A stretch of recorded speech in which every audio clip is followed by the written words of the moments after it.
Well, hello, ladies and gentlemen. Welcome to Radio Free Whoville. How are you guys doing? Thank you for calling in and paying attention and listening to us. Denny, how are you doing today? Is this thing on? You're coming loud and clear, 5x5.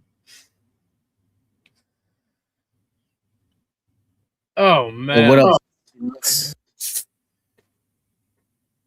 Solid Cruz. Well, okay, ladies and gentlemen. I thought it'd be funny to entitle the show Radio Free Whoville. For those who know, I like the thumbnail as well. Thank you, Abby. Good evening from America, darling. Good evening from America. Good morning from Australia. I like the thumbnail as well. Thank you. I also like your Discord username, Speak Radio. Funniest shit on the planet. What's up, P. Fletch? How you doing? Denny, how do you say this person's name? I assume they're from your end. Salty Nuts. That's Joey Villages. You know, if you know, you know. Shout out to Joey Villages. Based. But today we are talking about one of your favorite shows. I do like Billy. I do like Billy and Mandy, if that's what you're talking about, because your Discord name is The Funniest. Still above ground and kicking. That's always a good sign to let you know that you're alive. Ooh, you feel alive. I really want to show two shorts that I have, but now that I'm looking at them, it is a dude hold, and it's a toy gun, but I don't want to risk it with all the bullshit going on. But I always thought it would be funny, and these shorts, like, I'm glad I found them, because like these shorts make me laugh. I like the thought of the Who's, yes, Hoss Delgado, the best vampire hunter in the world. Our evil hunter in the world.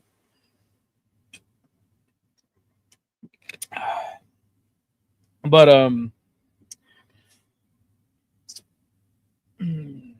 should I play them, Denny? They're funny. Oh man, I'm gonna play them. I'm gonna play them. Let me put the banner up. This is.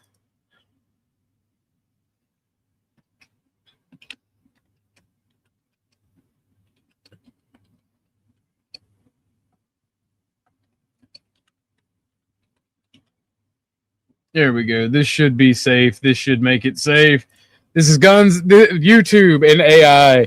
This is not Guns on a Live, but a video. No one on stream is currently involved in what is being played.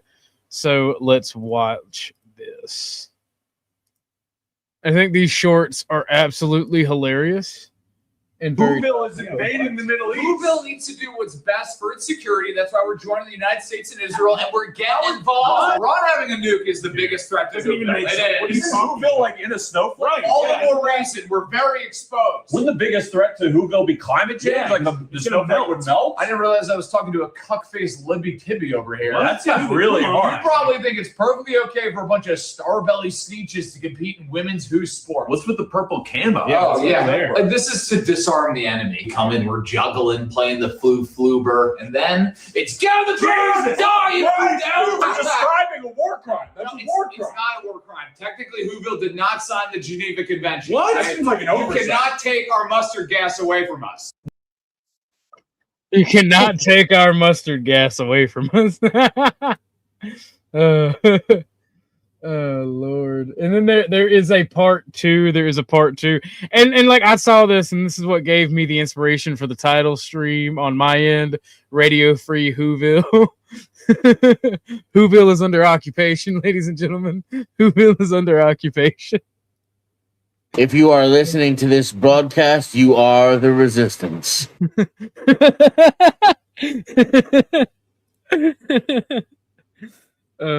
Where is that from? I've heard that before. Where is it from? I know Alex Jones says it, but where did it actually come from?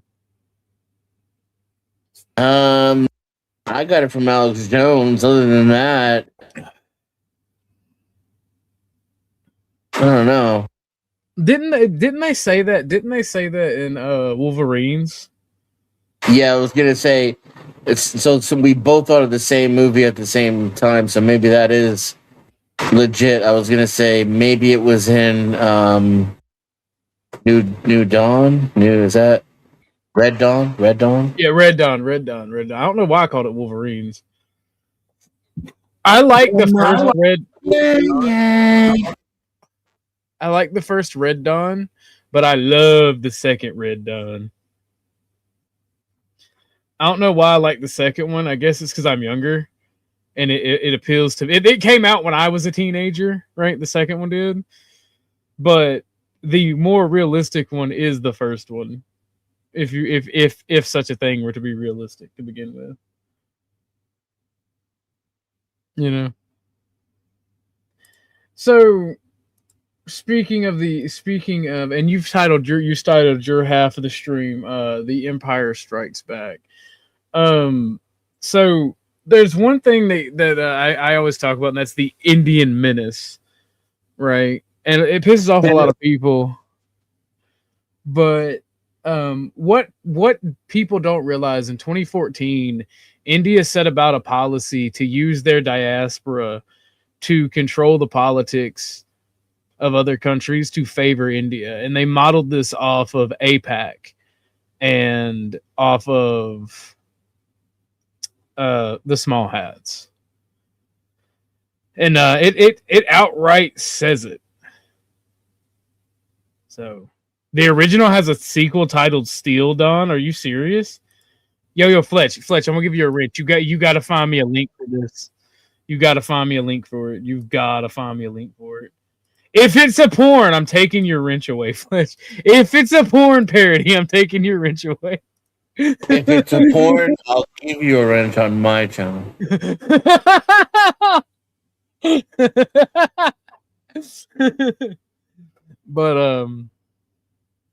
But no, so and this is a God's honest, like, news report from them, like from the time, like from India, and like, so I don't get why people don't understand. And this is an open policy. This is why you get news of Indians bitching about Indians stuck in India when, like, visas and H-1Bs get, revoked, or there's a big hullabaloo about here. So, have you seen that, Dennison? Where India is like, you'll see the Indian news framing it as Indians literally forced to stay in India, which I feel bad for them. I wouldn't want to have to stay in India. But, like, it's their room and they chose not to clean it. So it is strange to, like, on the one hand, can you blame them, that they want to dominate the planet and push their own influence in their own self-interest? Like, who doesn't?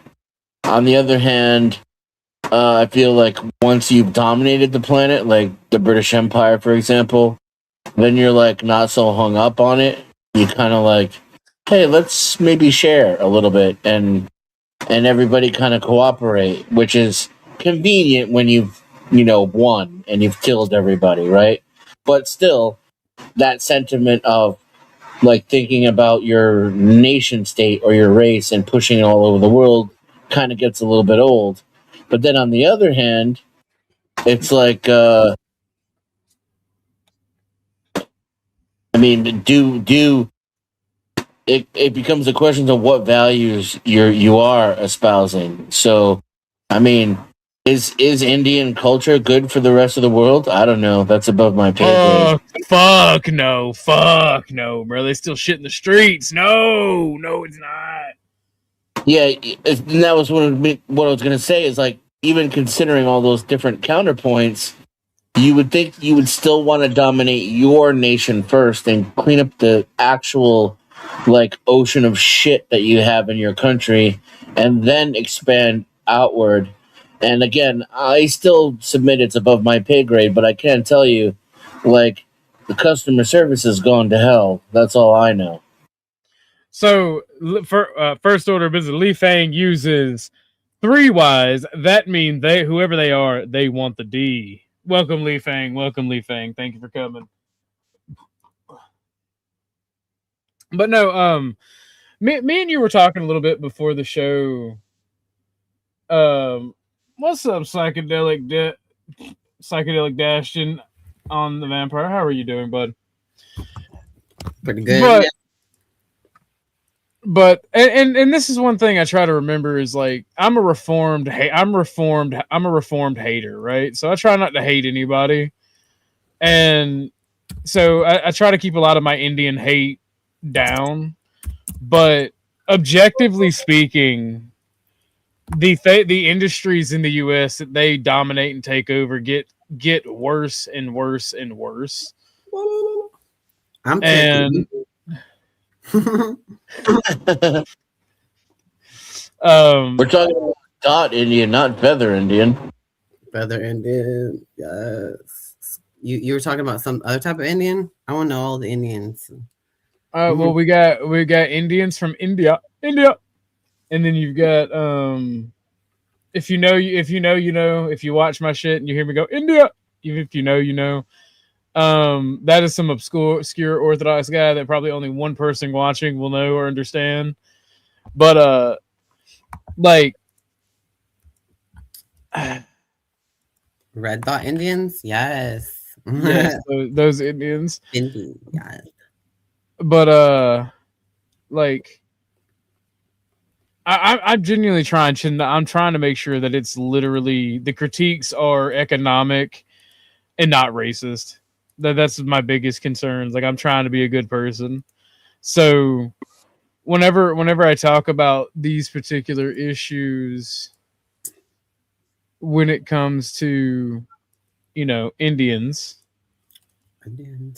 I that is something that I'm trying to be very prepared for. Like, they have a lot of social problems in that country that if I touch on, it's borderline TOS, but it's bad, very bad. Yeah, those Indians try to pretend that they're the IRS or something and scam you on the phone. And there's those one that's trying to sell you those phones that are throwaway phones for $30, and then up the price every time you want to buy another one because they don't work after like a week. Yeah, pretty much. Like their entire culture seems to be built on scamming. Yeah, total scammers. And and again, and I feel bad because like I'm trying not to hate anybody or any group. Because I mean, God knows everybody has their own fucking problems, but or causing problems. And that's the issue. Some people do. A lot of people do. Whatever. Well, that's actually the issue. Is they seem to cause a lot of fucking issues. Mm-hmm. And I mean, like they've got scammer catchers too out there. We could all working as a team, bunch of people at the call place center to catch the scammers and the hackers. Yeah, that's on YouTube stuff. It's cool. Yeah, it's fucking hilarious. I've seen what you're talking about. That's where the I have to play it now. And that one chick who sings is so pretty. I don't remember her name is, but there is a chick. She's pretty much there's a bunch of guys that always do it. You know, let's see where I haven't. Why you redeem it? Why you redeem it?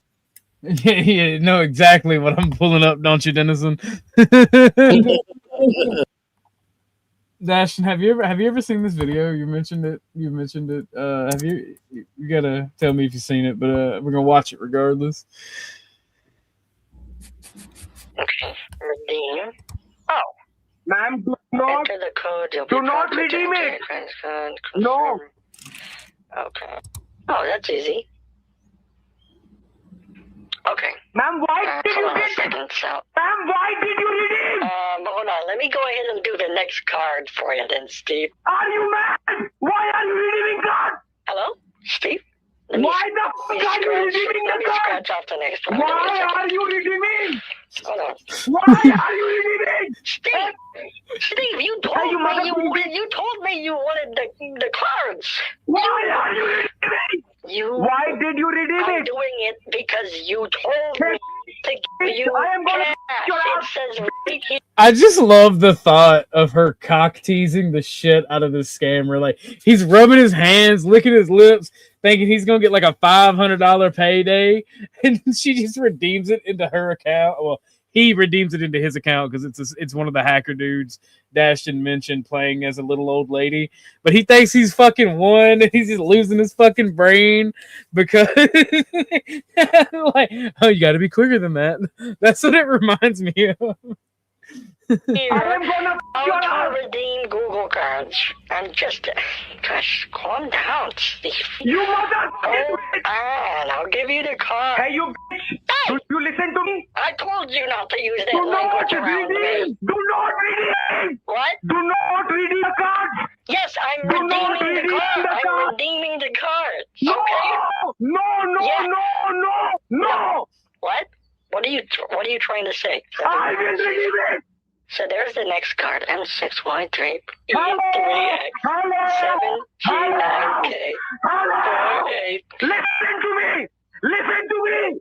I'm adding this Ma'am, to are you a prostitute? I'm adding this No. to your cash. No. It says right here. I googled that. It says how to redeem Google cards for cash. It's right there. Sorry, I can't hear what you're saying. What are you saying? You have redeemed the card in your own fucking account. Steve, what are you talking about, honey? What are you talking about?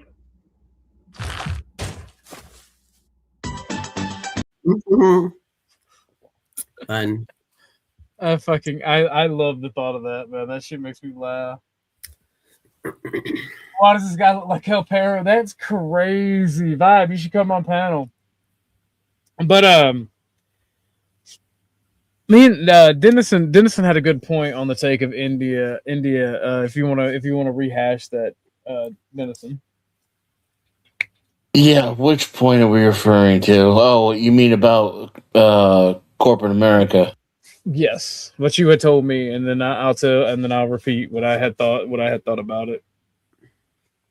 Yeah, so I see a lot of pushback among American employees, not quite happy with the deal that they're getting, and I see a lot of that sentiment in the younger generations as well. They're coming out of college and moving out of the house and having to, work 12 hours a day and not even be able to afford rent and food. And they're like, but I thought we were the richest, greatest country on the face of the planet. And in some ways, I think the COVID experiment kind of blew up in corporate America's face too, because a lot of people got sent home. And a lot of them had to do without, a lot of dual incomes went to single incomes, and a lot of, full-time incomes went to part-time incomes, and people realized they rather stay home and be with their friends and family than have extra money for things that they don't really need. And they kind of realized what a scam work was and how it's not all it's cracked up to be to spend your entire life in a cubicle. And a lot of people just didn't go back to work, or they started their own business, or they started, homeschooling their kids while their spouse went out and earned the money. In other words, they found other solutions. And then even the ones who went back, a lot of them went back with a lot of resentment and less of a spirit of a cooperation, or to be willing to be taken advantage of. And it got to the point where we have some of these, ultranational CEOs coming right out and saying publicly, we're tired of your shit. You're getting a little too uppity. You need to be reminded that, you need us more than we need you. And we're going to show you who's boss. And we're not going to pay you more. And we're not going to give you more benefits. And we're not going to give you better working conditions. In fact, we're going to double down and triple down on being even worse. And let's see who can hold out longer.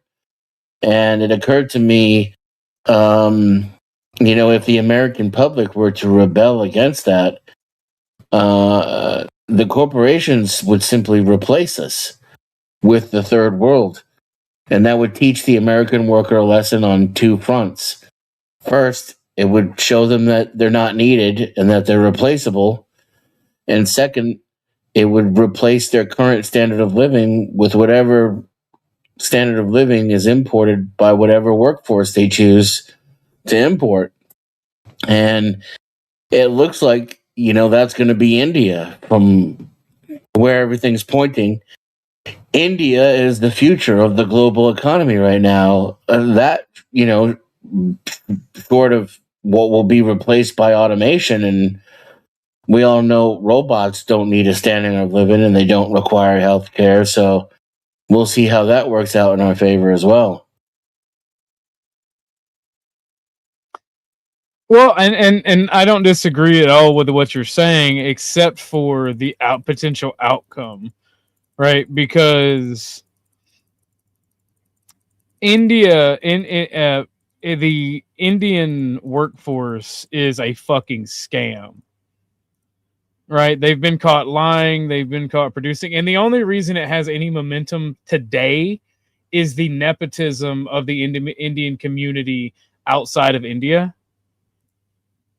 And that is something that we're gonna see, because it takes a lot of time to stop something that has already begun happening, right?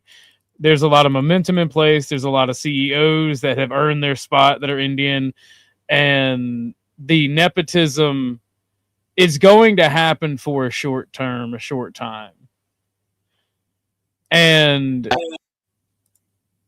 But it's being seen as the problem it is, and it's more or less going to stop here soon in the near future, because you're seeing, at least in the US, you're seeing the pushback against H-1B visas.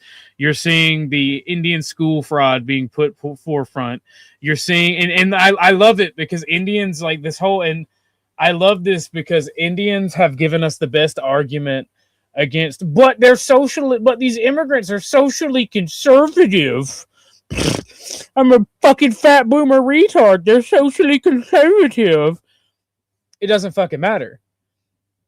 If they're not your people from your country, doesn't matter if they're conservative, because they will always sell out your country for their homeland. That is the stated goal of the Indian diaspora, and that is what look at Texas. Texas will never go blue, brother. We're conservative, and all our immigrants are conservative. But yet, most of the Indians in Texas do everything they can to benefit Indians. Everything. You have India Pac, which is literally a huge thing in Texas. You've got Vivek Ramaswamy wanting to turn Ohio into New Delhi because Texas is already New Delhi. He's saying that Ohio should implement. He's not talking about the conservative culture. He's not talking about the way they do economies. He's talking about letting Indians run everything. And that's my problem when you deal with these Indians. Like I'm trying not to be angry about it, but it bugs the fuck out of me. The sheer amount of fraud that we deal with in this country is fucking infuriating as fuck. So, I think. Good. I mean, I agree with everything you just said. I just don't see that causing any change. At least not until the boomers are dead. Because they're going to keep giving money to these corporations and buying shitty products with shitty customer service. And I'm not even sure that, the other generations won't follow suit. I just know that the boomers won't because they haven't. They've been pretty consistent. I watched my entire industry go to shit, completely taken over by Indians. And like you said, the last thing to happen was the recruitment process itself being taken over by Indians. So now it's Indians hiring Indians for Indians. And if you put a... Hank, 1 second, Innocent. Hank, thank you for the cash app. Pony Boy can't find a pick from this decade, fool. Thank you. Go ahead, Dennison. My apologies. No worries. If you put a resume out on the internet, you're gonna get, flooded with emails from people whose names you can't pronounce. And these are the people, doing the hiring, essentially, not because they have any qualifications or they hold any positions, but because they're in the recruitment positions. So they're the gatekeepers between you and the people who need to see your resume.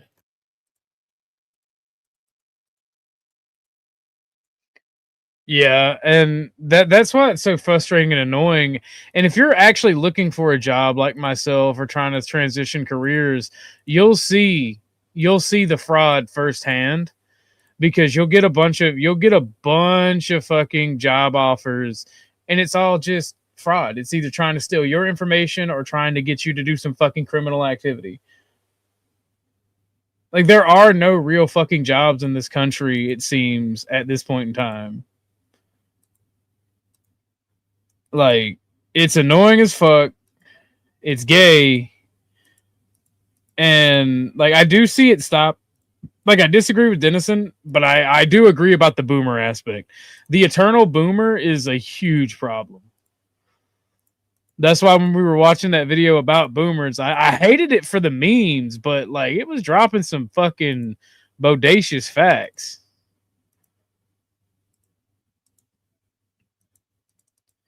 It was kind of crazy.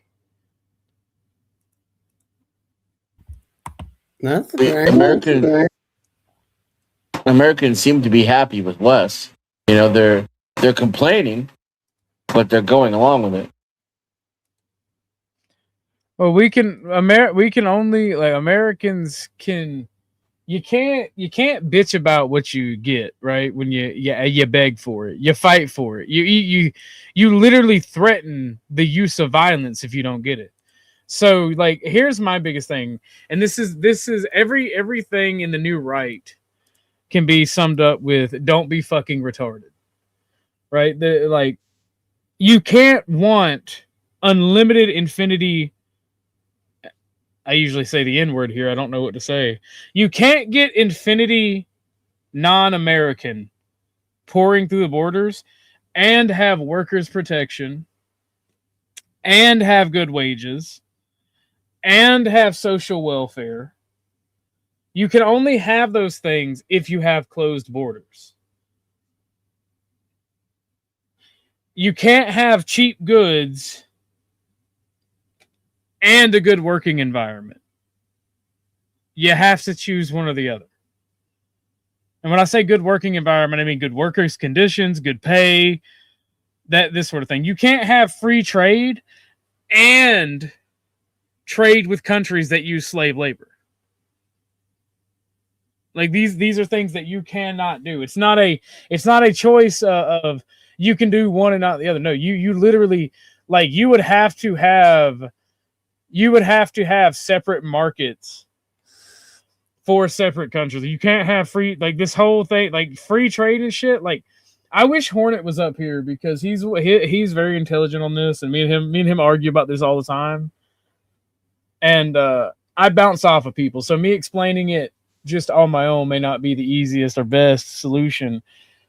But you cannot trade with a power that, one, has lower wages than your country, two, uses what amounts to forced labor, and three, subsidizes its economy when you're believing in laissez-faire capitalism. It just doesn't work. Well, we're not even getting the cheap prices anymore. We're paying more than we're subsidizing everybody else's cheaper prices and better quality. we're getting shittier price. We're getting shittier products, shittier customer service. We're paying more for it, while we export all of our resources and our jobs, and our intellectual property, and our human resources. I mean, that's. It seems to me like I'm pretty much done with the workforce. You know, I consider myself semi-retired to fully retired, and I have no plans to be employed for the rest of my life. If I had to, I would, but I would probably, try to become a janitor or work at McDonald's. Try to do something where it's menial and entry level. So I could stay away from the politics and the scams. But that being said, this isn't my fight anymore, so to speak. But I imagine that if I were a younger man and I were trying to, climb the corporate ladder, I'd probably consider going somewhere else. I would probably leave the United States and try to go somewhere where my talent would be more appreciated, and where I wouldn't have to compete with the third world. Granted,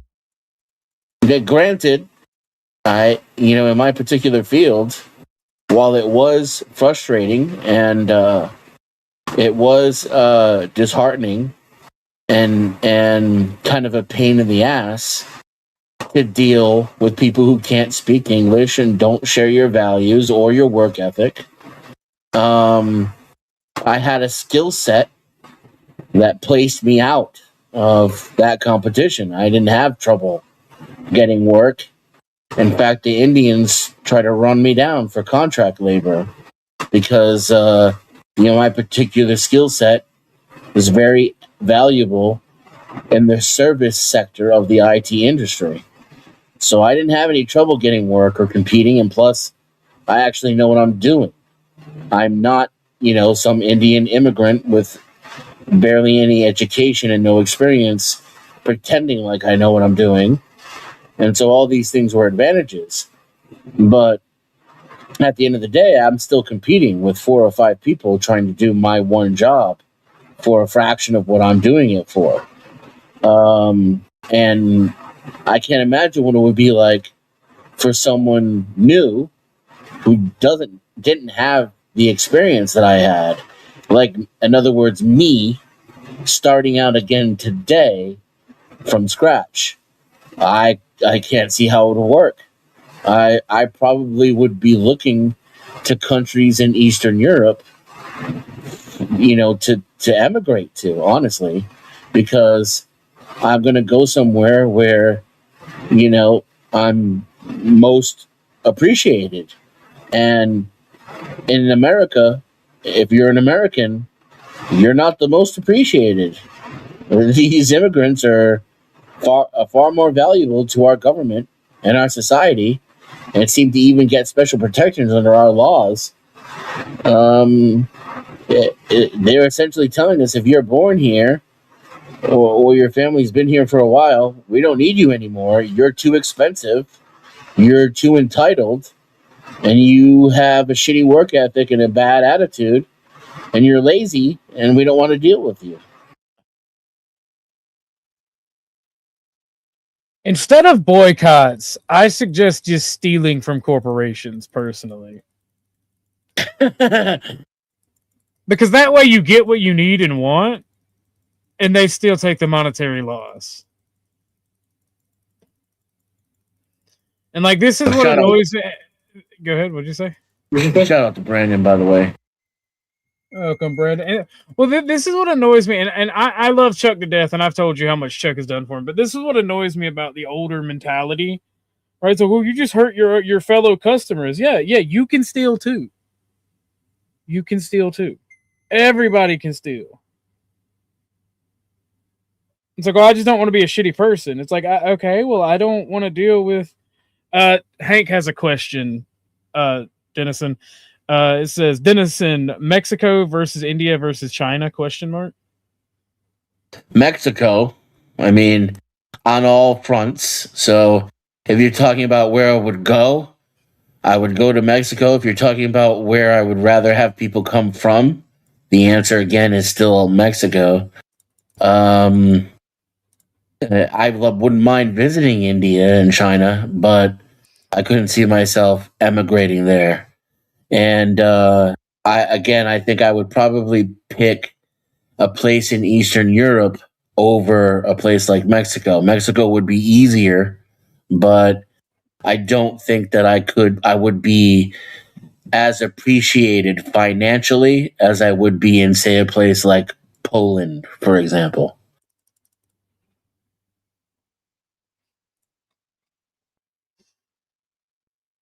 Well, my escape the immigrants, become the immigrant.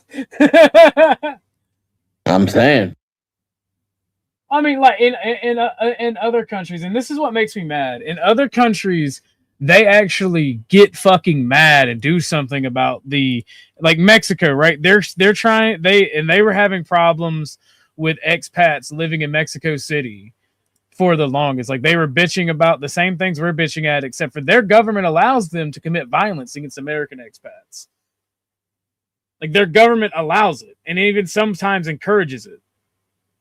So it's annoying as fuck. Like in America, we're expected to have some level of decorum, some type of we're better than you attitude when it comes to having to deal with just giving the world everything. Like, have you noticed that? Or am I just going crazy? Say that again. So I feel like there's a hypocritical stance for America and Americans. Like we're expected to be okay and just give the world everything, and they can treat us very differently. Yeah, and we don't expect anything in return. Yeah. We get pushback whenever we stand up for ourselves. Yeah, it's almost like fuck them, at this point. Like there's very few allies that I actually think are allies in this world for America. Correct. And that would be Australia and fucking South Korea. Right? They're the only people that I really see as our allies. I think the UK has it back when it counts.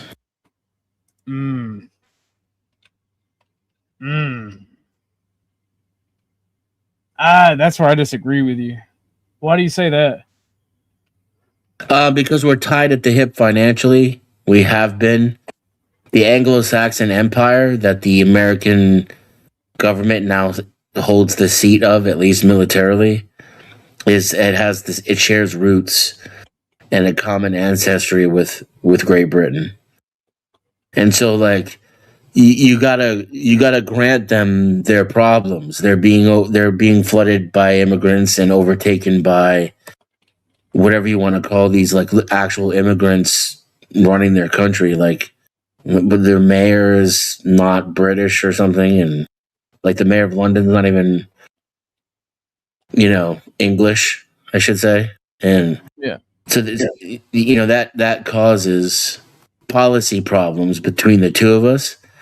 But at the end of the day, let's say, for example, China were to invade the United States, I think we could count on London to get our back. What's up, Miss Moxie? All right, Crab has an interesting question for the chat. List of things America gives the world.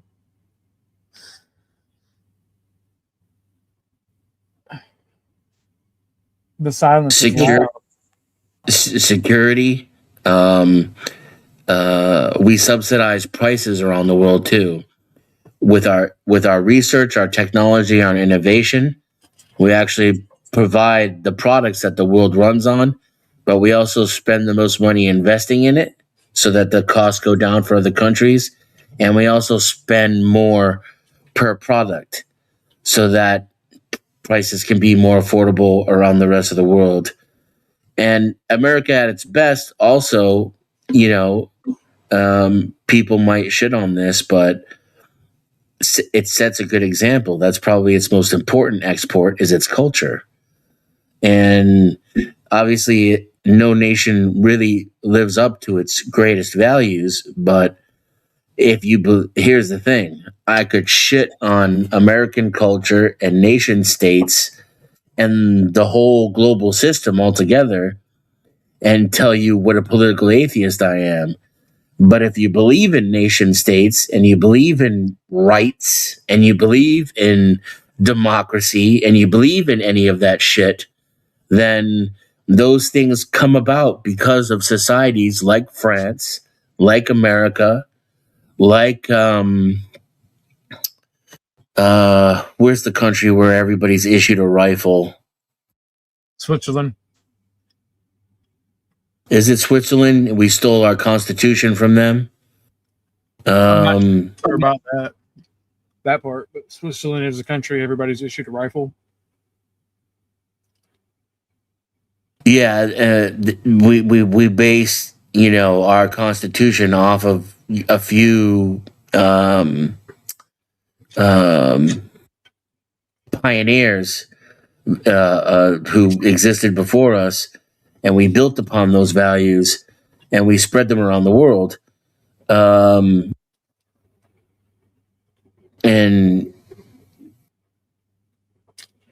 so things you create, you can sell as the gift. Also security, like the security offered to Ukraine when they disarmed. I don't get the second part, but yes to the first part. Especially because we usually sell things at a loss to people, and we take trade deficits in order to do business with other countries that are less fortunate than ours. I would argue America does too much, and we should give all of you a lot less protection and a lot less money. It's that attitude right there is exactly why we need an era of what Trump ran his mouth to do, but I don't see him actually doing, which is America first, because America has some serious problems it needs to deal with, and we really should withdraw from the world stage, in my opinion, for a good 8 to 16 years, so that the rest of y'all motherfuckers can see exactly what it's like when we're not there to protect your ass and pay for all your shit. And then you'll get a real wake-up call of what it's like when America is actually fucking selfish. Well, the thing about it is we need to become selfish and just do this forever now. Because what's going to happen is we'll get the first wake-up call, right?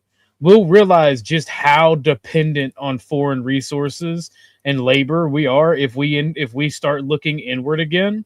And I don't mean that by, man, we're looking inward, we see our problems. No, our economy as we know it would completely collapse. Completely. I'm sorry for that burp, y'all. I know that was disgusting. Our economy would completely collapse as we know it. There would have to be serious changes. Go ahead. And that's by design. It's not because Americans are like better than anybody or America is better than any other place. We're lucky. We're lucky because of our and I mean, this is why the land was fought over by all of the most powerful empires in the history of mankind, because its placement and its resources are extremely advantageous. And for that reason, we don't need the rest of the fucking world. We don't have to open up trade with China. We don't have to have a NATO alliance with Europe. We don't have to have NAFTA. We don't have to do any of these things. These things are, deliberate efforts to cooperate with the larger global society. America can be perfectly self-sustainable. And given our level of military spending, right? So we don't have healthcare here. We don't have welfare here. We don't take care of the homeless here.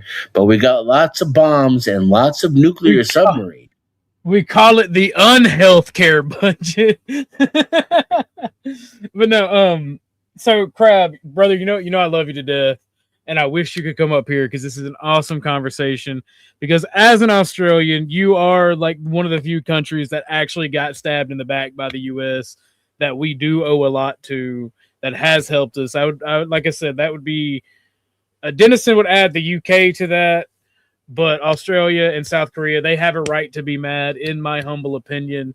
So I care about what Australians and South Koreans think about this topic, but for the rest of the world, and even Australia and South Korea, because you're gonna, if America was to do this, it'd have to cut everybody else. It'd have to cut everybody off. So I agree. America first would be great as long as it's America. It's not America take other countries' resources and just America stay the fuck home. That doesn't happen.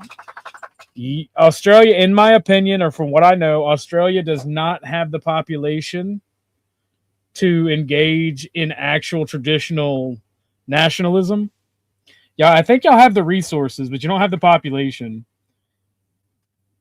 And that's just not how it works. If a nation needs resources from its neighbors, they go to war. That's how it's worked all throughout history. So I would love to agree with you there. That's just not how humanity works, regardless of race, IQ, or anything.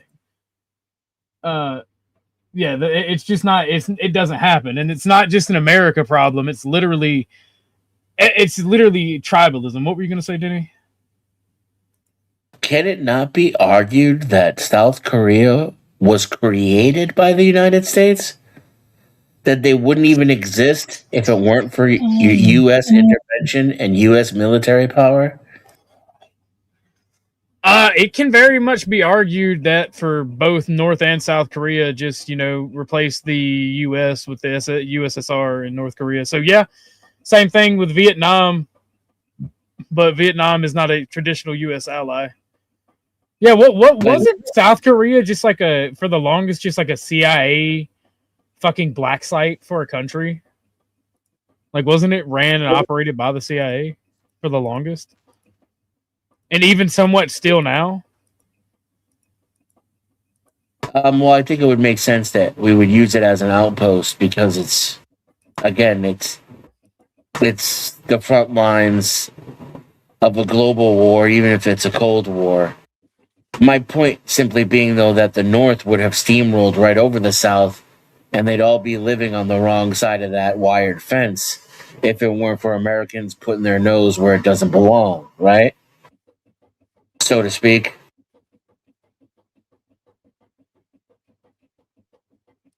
Yeah, but rude. This is my point to you and Hornet whenever we talk about this, right? Whenever we talk politics and trade. What we all have experienced, you're a little bit older than me, but what we all have experienced was the American victory of World War II. Not the Allied victory, the American victory. Right? We're seeing unprecedented like world peace and prosperity because of the systems and our economic systems the US put in place. Now that the world is becoming a multipolar world again, these things don't exist. And your country is like its own continent. So it's going to be massive. It's going to have resources under the ground. One of the things that, if I'm not mistaken, you can correct me if I'm wrong, one of the things that you guys suffer from is low water because of the outback and living space because of the outback. It's not really hospitable to have like advanced development because it was like burned down by aboriginals like 100,000 years ago or something like that. That's my knowledge. I don't know. You're from Australia. You can tell me if I'm wrong. I'll trust you on it. Plus you're very intelligent and you're like a friend of mine. So I believe you, but like what we're having is confirmation bias from the things that we've lived in. Like countries are going to go to war for resources again. It is going to be an issue. That people are not just going to sing Kumbaya. And like one fair point from Hornet that I will say is people go, well, they'll just go with China. Well, if you guys want to outsource world security to China instead of your own little country being secure, fine. That's fine. But don't cry later on when you have a social credit system in place. or China owns you. And I would say, and I know your counter is it would be better than the U.S. owning us. What's better? I'm a nationalist, so what's better is Australians owning Australia, not China or America owning Australia. But I digress. By the way, like charging you $240 billion is giving them away. First of all, we don't need your money. We give weapons to people to give them the weapons, and America spends about $240 billion every 3 days. So you basically like, it's like you gave us an allowance for cleaning our room. Thanks for the $240 billion. The weapons were more valuable. Well, I mean, it's also valuable for us to have allies that own and operate them for us and are helping. Because like Australia and wait, what am I wrong on both? You mean I'm saying that y'all don't have the resources, like both things? Fair. What's up, party people? What's up? We're talking about the India. We're talking about the Indian menace, immigration, and American imperialism. Yeah, that's what I thought you were talking about. Would you like to give your take, good sir? Oh, I mean, you know me, man. I'm an isolationist. I mean, other than trade and, other than trade, I don't think we need to do jack shit for other countries. You know. Okay, water and room. Well, crab. Okay. Y'all are. Australia is pretty fucking big.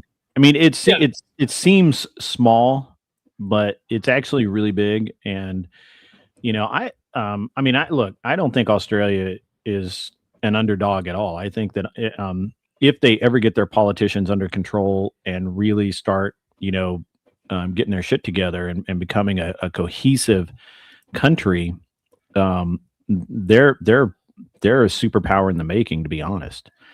They have oil, they have gold, they have silver, they have all of the things. They don't have the population. That's the issue. What's their population? Well, hold on. North Korea doesn't have either. I mean, that's irrelevant. The population 30 million. It's like 1/12 of our population. Yeah. Well, I mean, in order to be a superpower, in order to affect change on the global stage, you do have to have a population. You do have to have population because you have to have that raw manpower. Well, I mean, tell that to England. I wasn't going to say that, OG, man. England almost has 100 million people in it. Like, I don't know. Like, yes, if you 100 million compared to billions. Well, that's the thing, right? It like you still have to have that population basis in your country.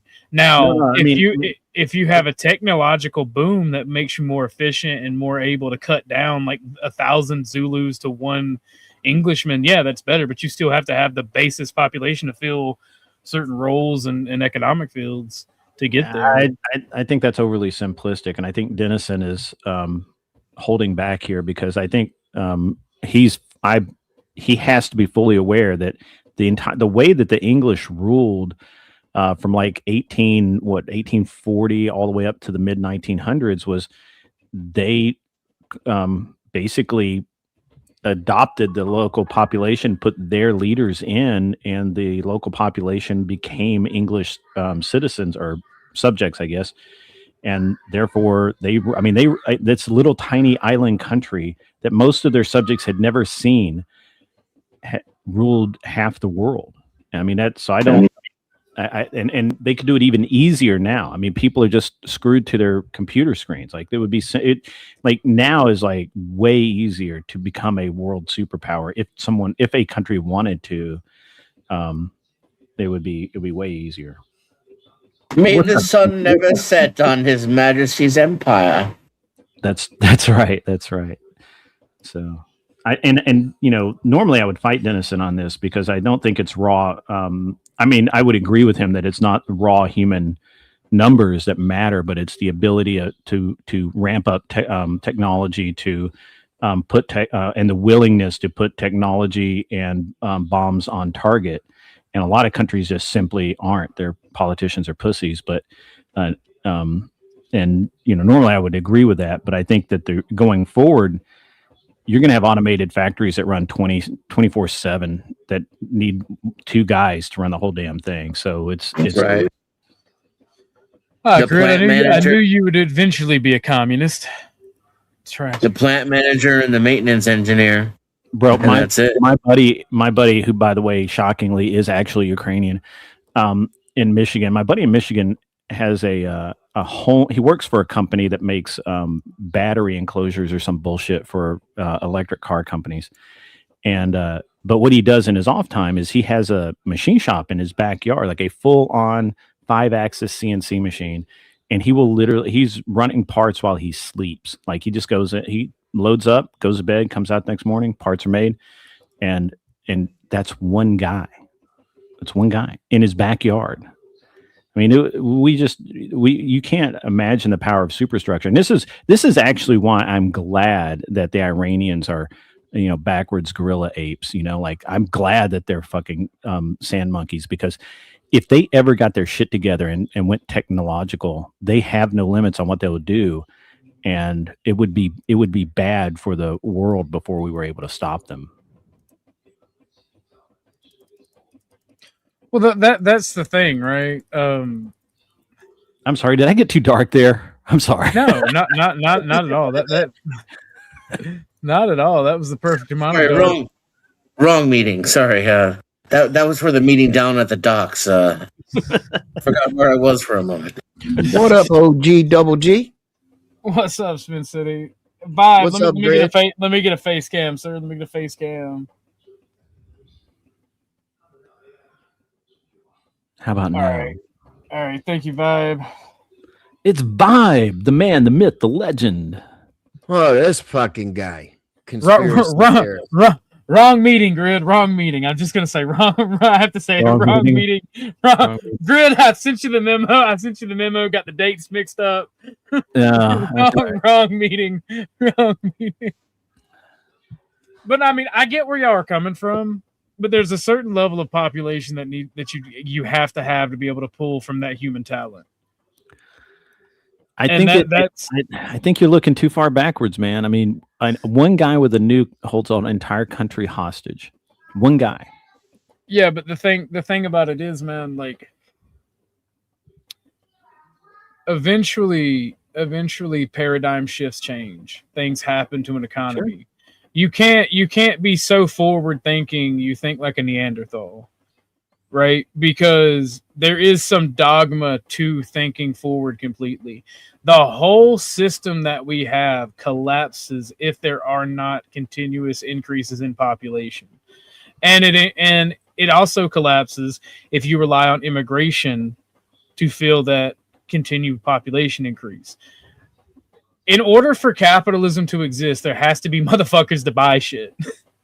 And what we're doing with all this automation is we're kneecapping the motherfuckers to buy shit. I disagree again, man. I'm going to say that the more the automation, the lower the price on the articles, and also the more people are needed to maintain those machines, to do things that machines themselves can't do yet. And it's just like it's just like the guy at Nissan down here who used to put rear ends under trucks, and now they have a machine that does it, but he doesn't operate the machine. He doesn't lift rear ends all day or any of that anymore. He goes and fixes the machine when it breaks. And he has his life's never been easier. He's never been paid more, and he's never had it so good in his entire life. And this is what technology actually does for people. I'm not afraid. I'm not.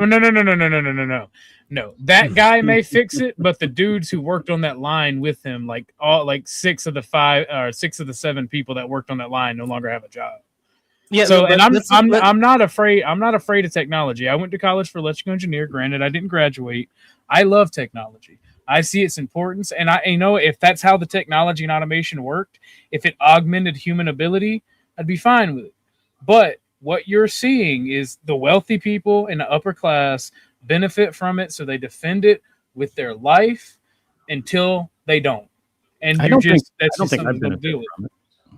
I mean, You I don't have a think you question benefit for from you automation? guys. And Go ahead, Grid go and ahead, Bob. I Orthodox was gonna guy. give you the floor. I think perfect opportunity for Grid and Ortho here. So, I mean, Grid and I kind of come from the same background in that, like, we worked hard to get what we got, and like, I think that we both see that when automation makes sense, that we bring it in. It's coming in quicker than it ever could. Now, you were actually discussing like the population decrease. I don't know if that's necessarily a bad thing, because what Grid was pointing to is there's this guy, right? And now he's making more money maintaining the machines than when he was doing it himself. However, there were 6 people that were replaced, and now he is making the money to maintain the 6 machines that are replace the 6 people. There is a replacement factor that's happening right now. And me in my field, I'm seeing it. Like, I'm trying to like figure out which boomer industry to invest in. That's like, I don't have to replace everything with AI.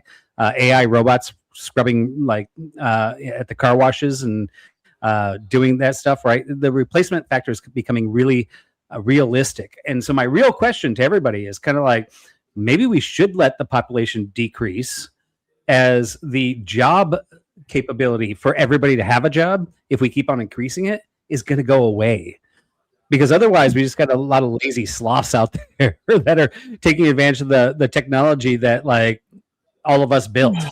Well, I mean, there's a good argument to be made here for that the idea that the population decreasing is a bad thing.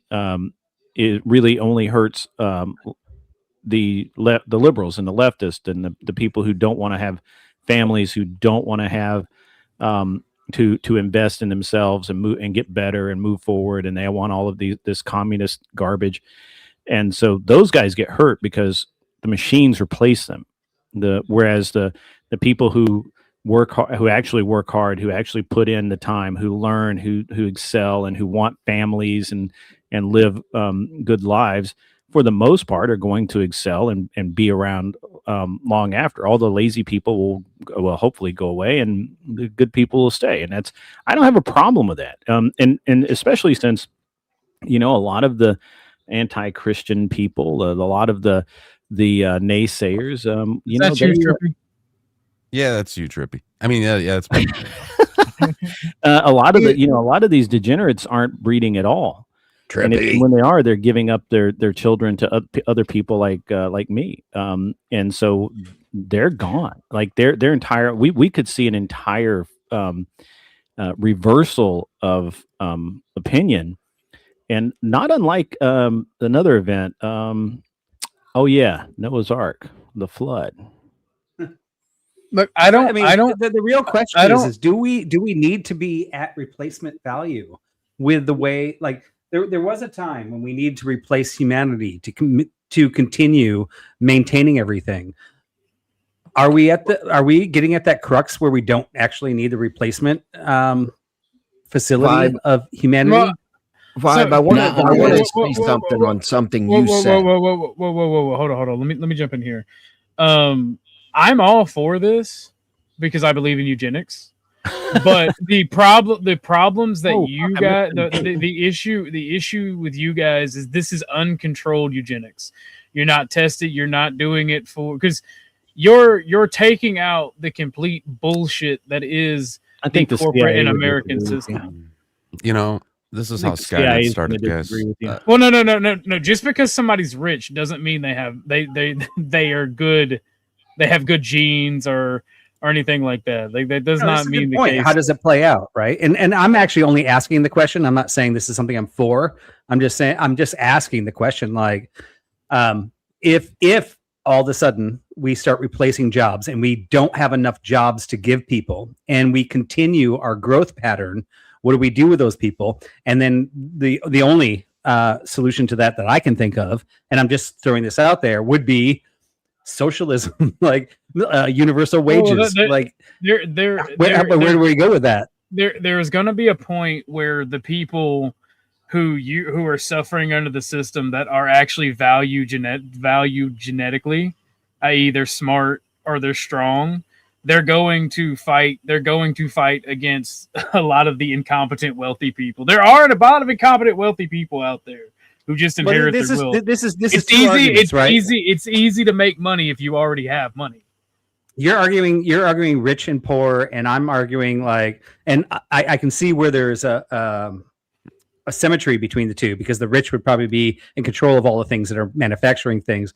But my point really doesn't have anything to do with rich or poor. My point is there's like we're replacing jobs, and there's not going to like the government cannot like fund enough jobs to keep everybody employed. What do we do then? When everything's also being taken care of. I think we collapse as a society. I think what Vibe's trying to say without saying it is that it's not going to be rich poor. It's going to be competent and incompetent. I hope that's how it plays out, because then society will benefit each. But historically speaking, looking at how humanity is, it's going to be a couple rich assholes that decide to hoard what's good, try to make a profit off of it, and like they're going to get eaten by a bunch of poor fucking retards. That's the thing. Yeah, those people who hold the assets and wealth in control are going to do everything they possibly can to shape it to continue that way in the future. And granted, it is against the very nature of progress, right? As you all are saying. But look how successful they've been, and look how long they've been successful for. They have been able to keep economic and social progress at bay while technology goes literally to the moon. And they still sit at the head of everything, and their retarded inbred children who are nuts and retarded still run all of the corporations that run this world. All right, but still, let's keep it really simple, right? So we've got a McDonald's worker. Now, my son, when he was 16, applied at McDonald's, and he got a job. At the time, he was still taking orders, but now they've got the mobile app, they've got the screen touch, right? If you actually walk into any McDonald's today, it's hard to get somebody to come up to the counter, right? Because the only thing that is not computerized at the moment is still the person putting the fries in the machine. Now, we're only literally like a year or two from the robots putting the fries in the machines and everything, and replacing everybody at McDonald's. They already do it, Vibe. They already do it overseas. We're already doing it or not, right? But it's not the majority of the world yet. But yeah, we're moving there. So then, where does my high school student go to learn how to like become a capable employee? Like all of us have to have stepping stones, and we remove the intermediate work. You can't move to an advanced work ethic. And I don't even care about whether you're born rich or poor. Poor people have succeeded to richness. Poor people have stayed poor. Rich people have become poor, right? Like, as far as economic status goes, that's not really what's happening right now. There's a change in the world, and it's happening very rapidly. And you're looking in the wrong place for the solution. That's the problem. You can't expect the people who want you to remain menial and task orientated to I'm not actually talking teach you about the people, right? Like, let's just talk about how society works today and how it's going to work tomorrow. Literally 2 years from now, how is it going to work in 2 years? I don't know why you're screaming over me. Do you have any idea what I was going to say? Go ahead. I'm sorry. Yes, I apologize. And correct me if I'm wrong, but it sounded like you were looking for jobs, corporations, employers to provide work training. And that wasn't always the case in this country. We used to teach kids how to work in school, and their families used to teach them how to work at the home, on the farm. We gave them. Is that what it's called? Afterwards, you could have a school, and afterwards, where you can learn mechanic or something. Yeah, we invested in our own futures by investing in our own fucking children. God forbid. And I can tell you, the Asians are doing it. They're not looking for Apple and Intel to teach their kids, and that's why they're crushing us when it comes to academia. Asians. Because like China, they're all dying off. They're all too old. Yes, see, sir. I don't quite agree with that. Right there's an escalation through every man's career where he starts off somewhere, unless he's rich, right? Okay, you guys, talk about the rich people. Maybe he goes to Harvard because somebody bought him off. He gets a great job right off the ground. But most people don't go through that. Most people actually start at the grassroots. Now, the grassroots jobs are all going to be replaced. So now, what are you saying, Dennison, on how we replace the grassroots? Even as a good parent, like, do I just start like going, okay, you have to clean my yard, kid. You got to do this until you're 25. Like, I have to, like, does the family have to do the whole work dynamic to bypass the AI threshold? Not until you're, right? Not until you're 25. But yeah, go ahead, Grid. That is what we used to do. Go ahead, Grid. Wait, Yeah. and no, Dan, entertain the what Yeah, he's yeah, so, asking you. I like, want to hear. this Wait. Let me rephrase it a bit, because I want to know what your answer is too. If I'm hearing him right, at the time comes, the cars and trucks are driving themselves. All these people are out of jobs. Most of the farms is gone, and whatever. I heard somebody trying to put burgers in. Your normal jobs are gone. What would those people do for employment? First of all, apply for welfare, apply for government assistance or Social Security, and all they're going to do is sit on their ass. That is exactly what's going to happen as soon as the machine or the robots take over. It sounds like communism. No. So it literally does. And this is Should why. I go ahead and make my point now, or should I just? Yes, continue? Greg, I think you were in line. Yeah. Thank you. So to answer Vibe's question, what do we do for beginner jobs? Well, we'll do what we always did, which is that people will learn them in the home, and their parents will either be competent and teach them how to work and have a good work ethic and how to interact with people, Very or good. they won't. And Even those, if it's computer shit, the parents will still teach them. I think I'm catching you. well, they will be Right? able. They would, send their kid to class or whatever to do it. But that's the the idea of a starter job will just simply change. Instead of flipping burgers at McDonald's, it'll be what? I'm sorry. Could I? No. I was just He's landing talking the a lot. plane. Go ahead. I'm not I dropped my interrupting. phone. I just add a lot. I apologize. I'm weird. It's all right. So it won't be a starter job at McDonald's anymore. It won't be parking cars at the local car dealership. It'll be interning with an AI company. It'll be interning or getting a job cleaning server racks or some bullshit like that. I don't know. I'm It'd be through a company though, calling not through the people, not through the family. Yeah. And where I agree with you on that, Grid, I'd Because also it say used to not it's be still McDonald's. it's going to be one of 10 people that used to do those internships, right? So there's still going to be 9 people left out because there's only Why? one person that needs to learn Everybody's this with the using AI AI systems. Is that the case? Well, you still need the little guy to work on the AI. I mean, So- this is the thing: is that this is the kind of thing that every single evolution we have, people say the same exact thing. If McDonald's Agreed. comes in, what happens to all the little burger places? Well, you know what happened is the people went to work for McDonald's, and the bigger burger places came in, and they still hire. And what You ended gotta up admit, happening? Grid. There were more and more jobs. There were more and more jobs, and we've gotten very comfortable with that, right? You- And Greg, go ahead. I'm sorry. Thank you. You got to admit, though, it was easy to transition into these physical things that you saw everybody do. Truck No, I driving. You think drove everything with is your easy to dad. handle. McDonald's. You've been watching McDonald's. Those things are easy to No, I transition into. disagree. I If- think everything's easy in hindsight. I remember when I was young. Wait. Let me make the distinction first. Okay, go ahead. If all of that's removed and everything is tech, that seems like a rougher introduction to just teaching your kid to learn to drive or work at the butcher shop or learn a truck driving job. So Am I what correct or wrong? I've actually never had a job at McDonald's because I was never able to be hired at McDonald's. I was always I just didn't fit what they wanted. And it's interesting because when I was growing up back in the 80s and everybody was like, oh yeah, your first job is going to be at McDonald's or Hardee's or somewhere like that. I never got that job. My first job was to be honest with you, was as a busboy at Cracker Barrel. It was my first actual paying job. Right. And That's gone now in our scenario. but I've listened to this whole thing my entire life. Where every evolution, every innovation, You everything said that, makes- pimp. You said that. Be more specific. I'm sorry, but that was the last thing you said. Where is the technology? I know that people cry this all year, all the time, but we haven't had AI where I can talk to a thing and 3D make the shit in my crib. This is new. Nigga can make anything in his house now if he fucking knows how. Computer we parts, used to have- car parts. My neighbor used to have a wood shop. He made furniture in his backyard.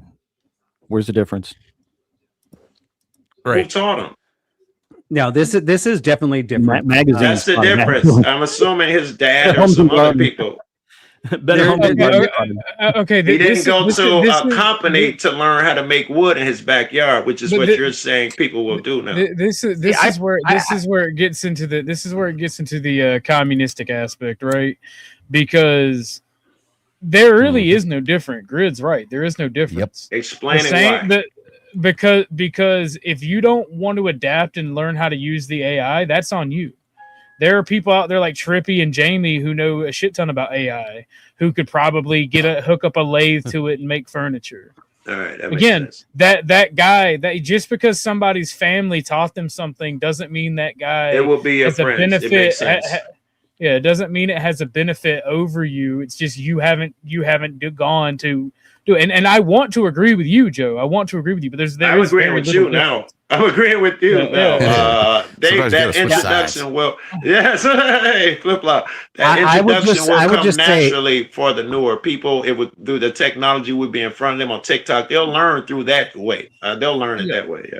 I would say that ultimately we do adjust with technology. I agree with that. And it always balances itself out. However, I think this is going to be a much different balance than any of the balances we've ever seen before.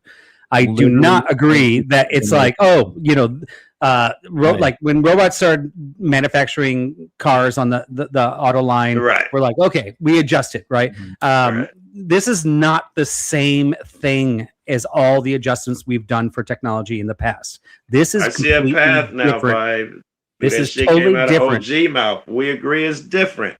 We agree. You cats keep saying that shit. It's so different. This is a different technology change, and I'm seeing it in my own business. And this is the reason I'm so adamant about this, because I actually work in technology, right? And I am replacing things with AI and seeing how helpful it is, how good it is. But I also am seeing that. Go ahead. Let me give you an exact comparison. Okay. When Ford started using the hydraulic presses to form body panels instead of hand forming them, an entire group, a massive group of people who were called panel beaters got put out of business overnight.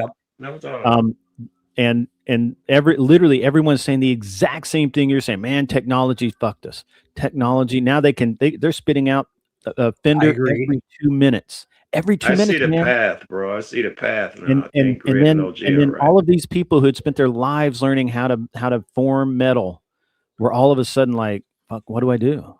And some of them did have it rough because they didn't have the guts. They didn't have the sand in their craw to get up and go find something else to fucking do or be really good at what they did or go do something else. Yes. Is we can point back to the fucking Bronze Age and the sailboats turning to steam with the exact same thing. Well, this ruins humanity. This destroys us. We can cross the ocean in 30 days now. My fucking God, we won't need sailors. Here's the thing, Grid. I totally see what you're saying. And any other technology, I would be on your. But because I'd be backing you 100%. So much faster. Kids can learn so much faster. We can you don't have to go unlearn an entire history of craftsmanship like the panel beaters did and go pick up a new trade. Now we have people who just all they're doing is switching one computer program for another. They're switching one call center for another. But tell me why Grid's wrong.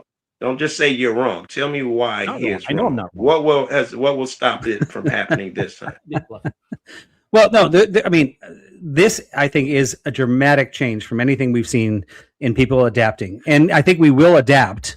But the adaption's going to have to be much different than all the past ones that we've done before, where somebody has to step up, figure out how to recalibrate.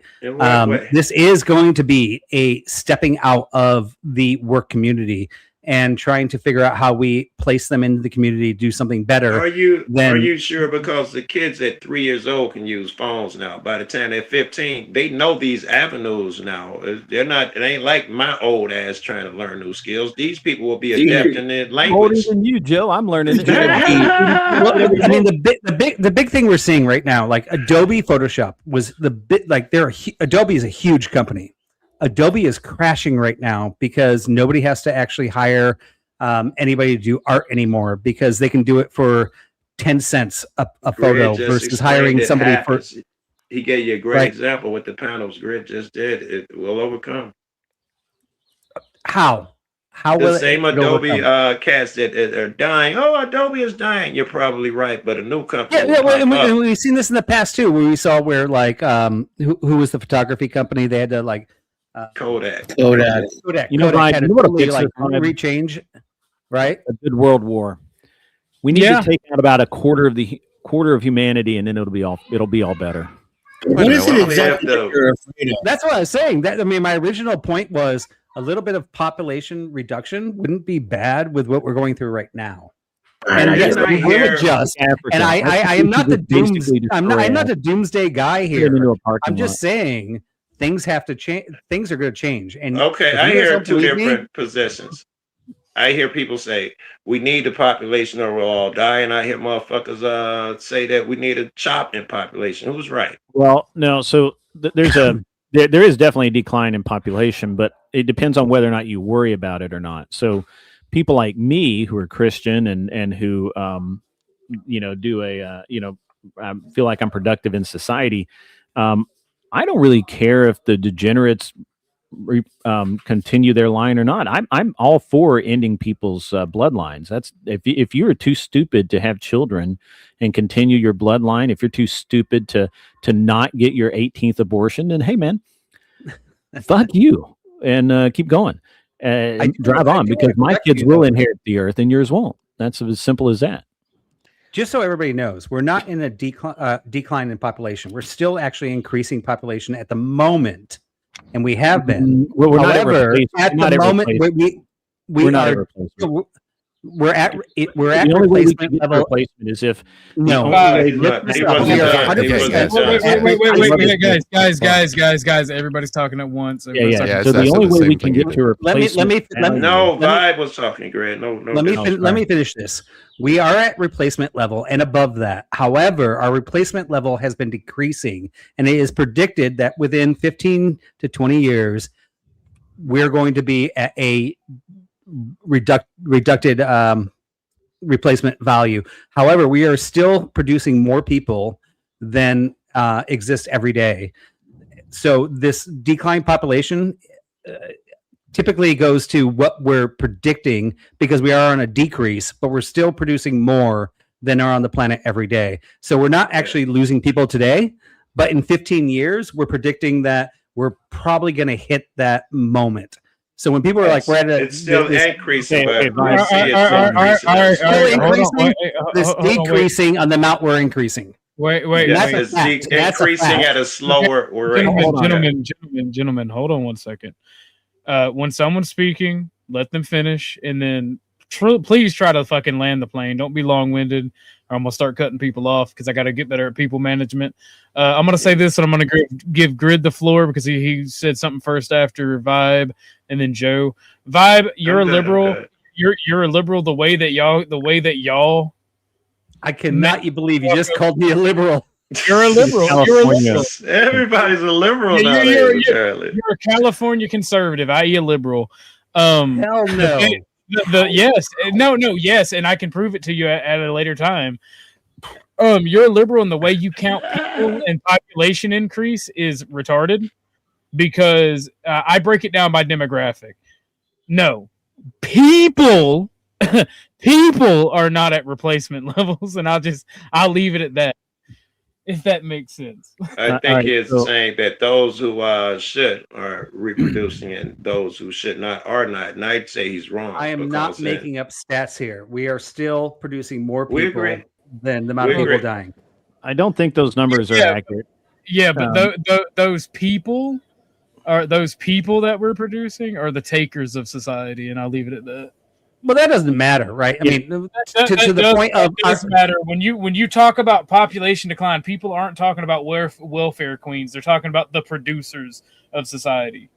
Yeah, I just want to clarify that, like, we're not producing less, but the prediction is we're very close to that, and I agree with that. And Hold on, I'm 100% on that. Vibe. Hold on a second. No. The last study that was put out has us at below replacement rate. People are not having enough children, and to get to replacement, we could get to replacement rate by simply not aborting a ton of kids, but we won't do that. So that's okay. With you on that. But we can't. But we are below replacement, which honestly, I don't really have a problem with. That's fine. Just let it go. You guys aren't disagreeing. He's agreeing that I think you're agreeing as well that the population is still growing.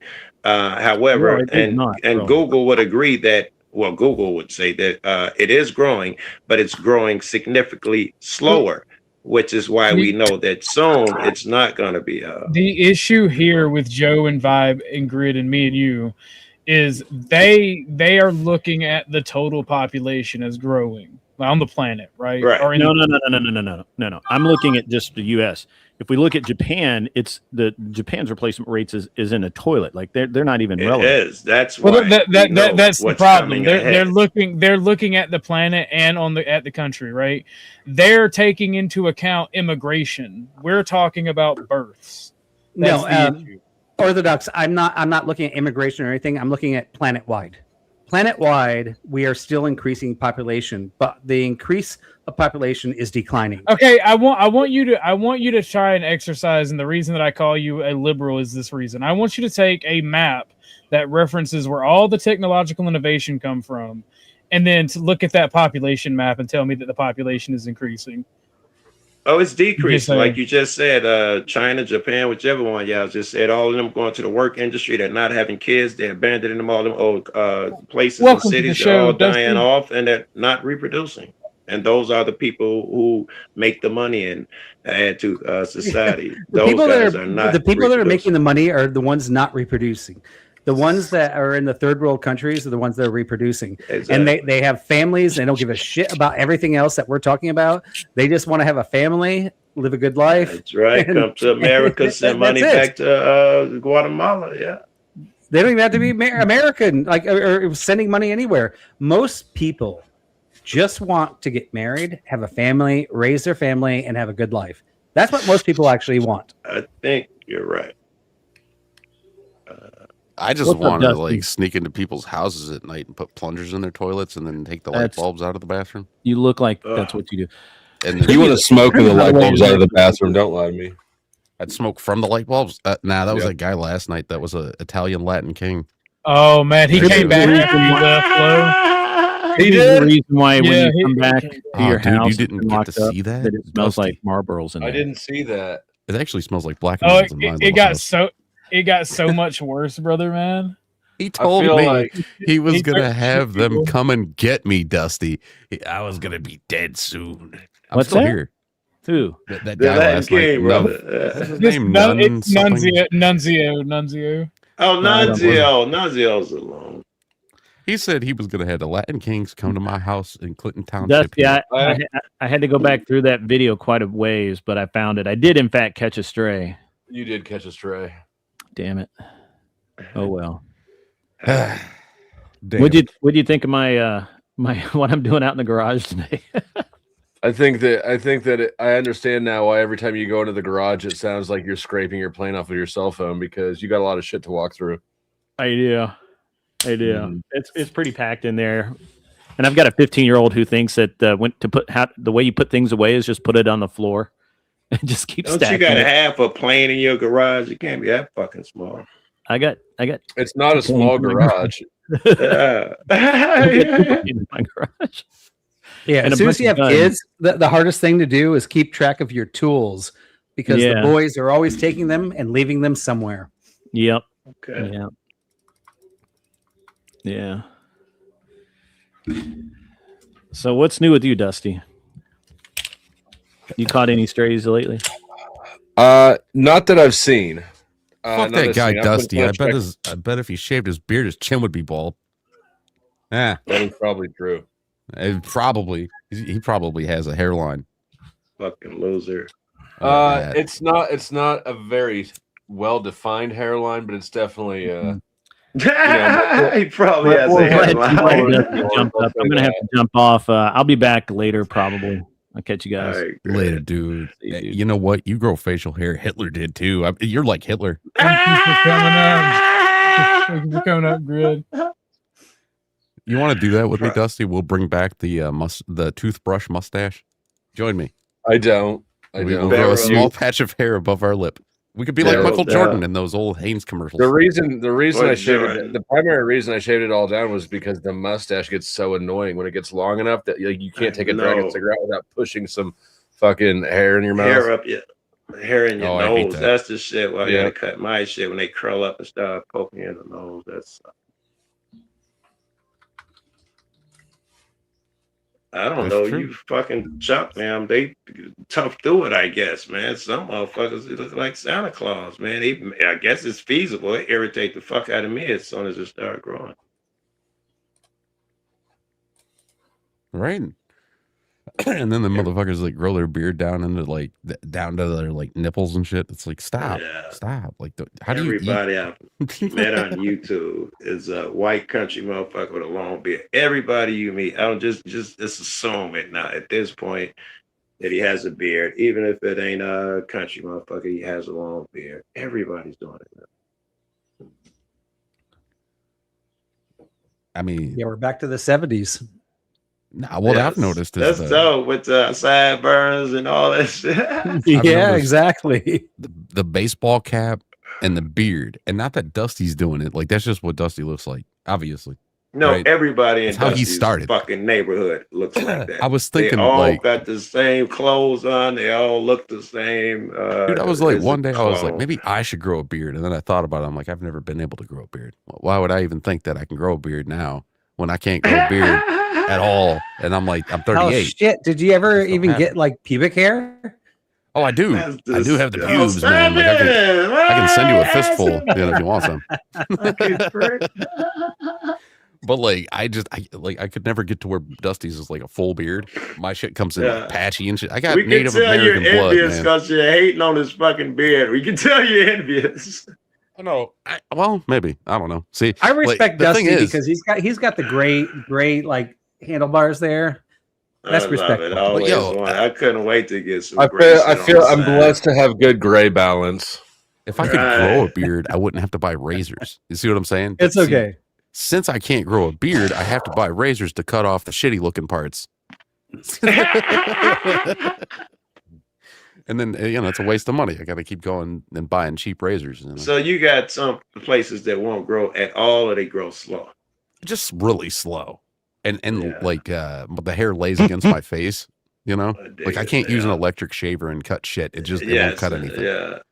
So it's hard to how get it was where you can puberty trim for it. you, Trippy? Did you have problems in like puberty? Well, no, I went from I can't even remember how tall I was, but I ended up a little over 6 foot, and I never had like the voice cracking period. Right. It's not it's not like a hormone thing. What it is like I have a decent amount of Native American ancestry, and that affects your facial hair growth and shit. Like, but I'm blessed with not having a ton of back hair or ass hair. That's probably a blessing. I know. I got the Native American shit. My hair lays down. If I cut it too short, it lays down Yeah. and it looks weird.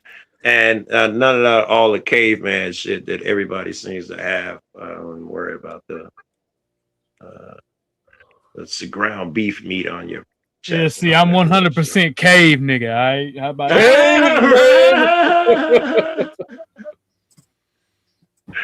I I'm know like a that's straight right. Neanderthal. Fuck yeah. Dude. Oh yeah. And see, like I got like vibe. Like I'll send you some nudes, man, so you can see. But like I got these really long nipple hairs. You know, you ever get one of those like long ass nipple hairs? Like they're long, but they're like they're thin, so it's hard to realize when you accidentally zip them in your pants. Yeah. Or step on them in the morning when you get out of bed. Step right on your nipple hair, man. Yeah. Mhm. Yeah. Now, I had a friend that had a long beard like that, right? Like the one that goes down to the chest. And he told me he woke up one day with his beard tangled in his pubes. And I was like, how did you ever stand up? Yeah. Very carefully. He said he ripped it. He just stood up and it ripped it. And I'm like, nah, I think I'm good, man. I don't even want to know how to grow a beard at this point. Wow, we digress so quickly from like a really good conversation to what our future is to freaking nipple and freaking pubic hair entanglement. I'm here, man. Thank you, Trippy. Thank you. 100%. Hey, man, if I didn't let anybody, if nobody in the chat smiled, I wouldn't say stupid shit. I can smell their smiles. That's how. I was about to say. Yeah, you stepped in that one, and then you corrected. I can tell. People would be like, "LOL, clown guy," and I'm like,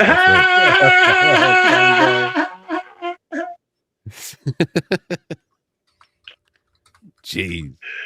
Like, I'll join Dusty. I'll get the reflective sunglasses. You can see all you guys. I get the panel reflection in my glasses. It's weird because the beatings will continue until morale improves. Let's go. We're gonna end up with like. Let me ask you. Go ahead, you Trippy, because I'm trying to get us back onto a I was gonna say we're gonna end up with like the gayest version of Skynet. I think you are the gayest version of Skynet right now. Hey, I'm not even AI. I drew this shit. This is Adobe. Like you were saying, artists on Adobe are mad. Like I have reasons for why I understand that. It's because they all suck at it. Well, you're half real, you're half AI, right? No, I'm not AI at all.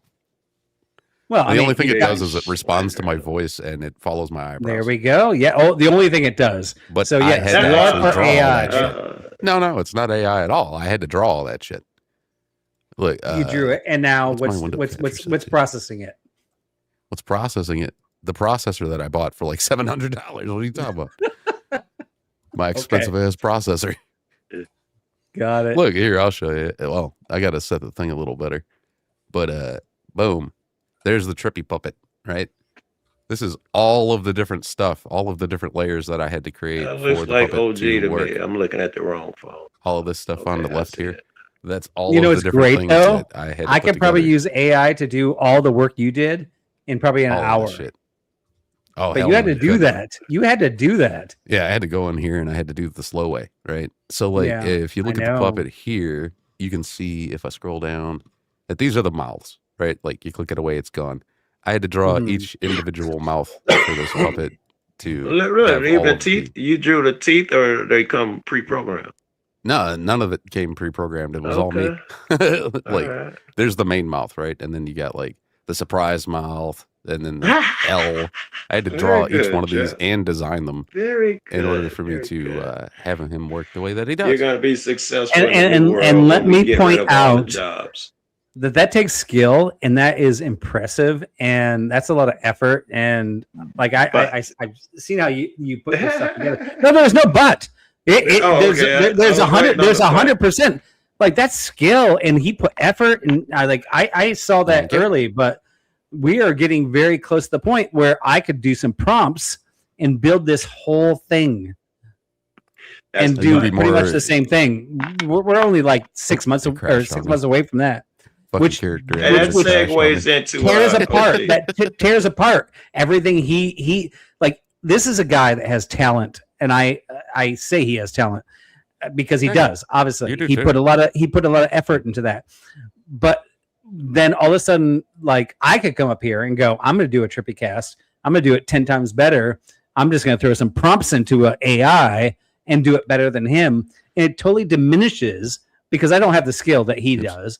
It totally diminishes what he did. It takes away from every effort that he put into that.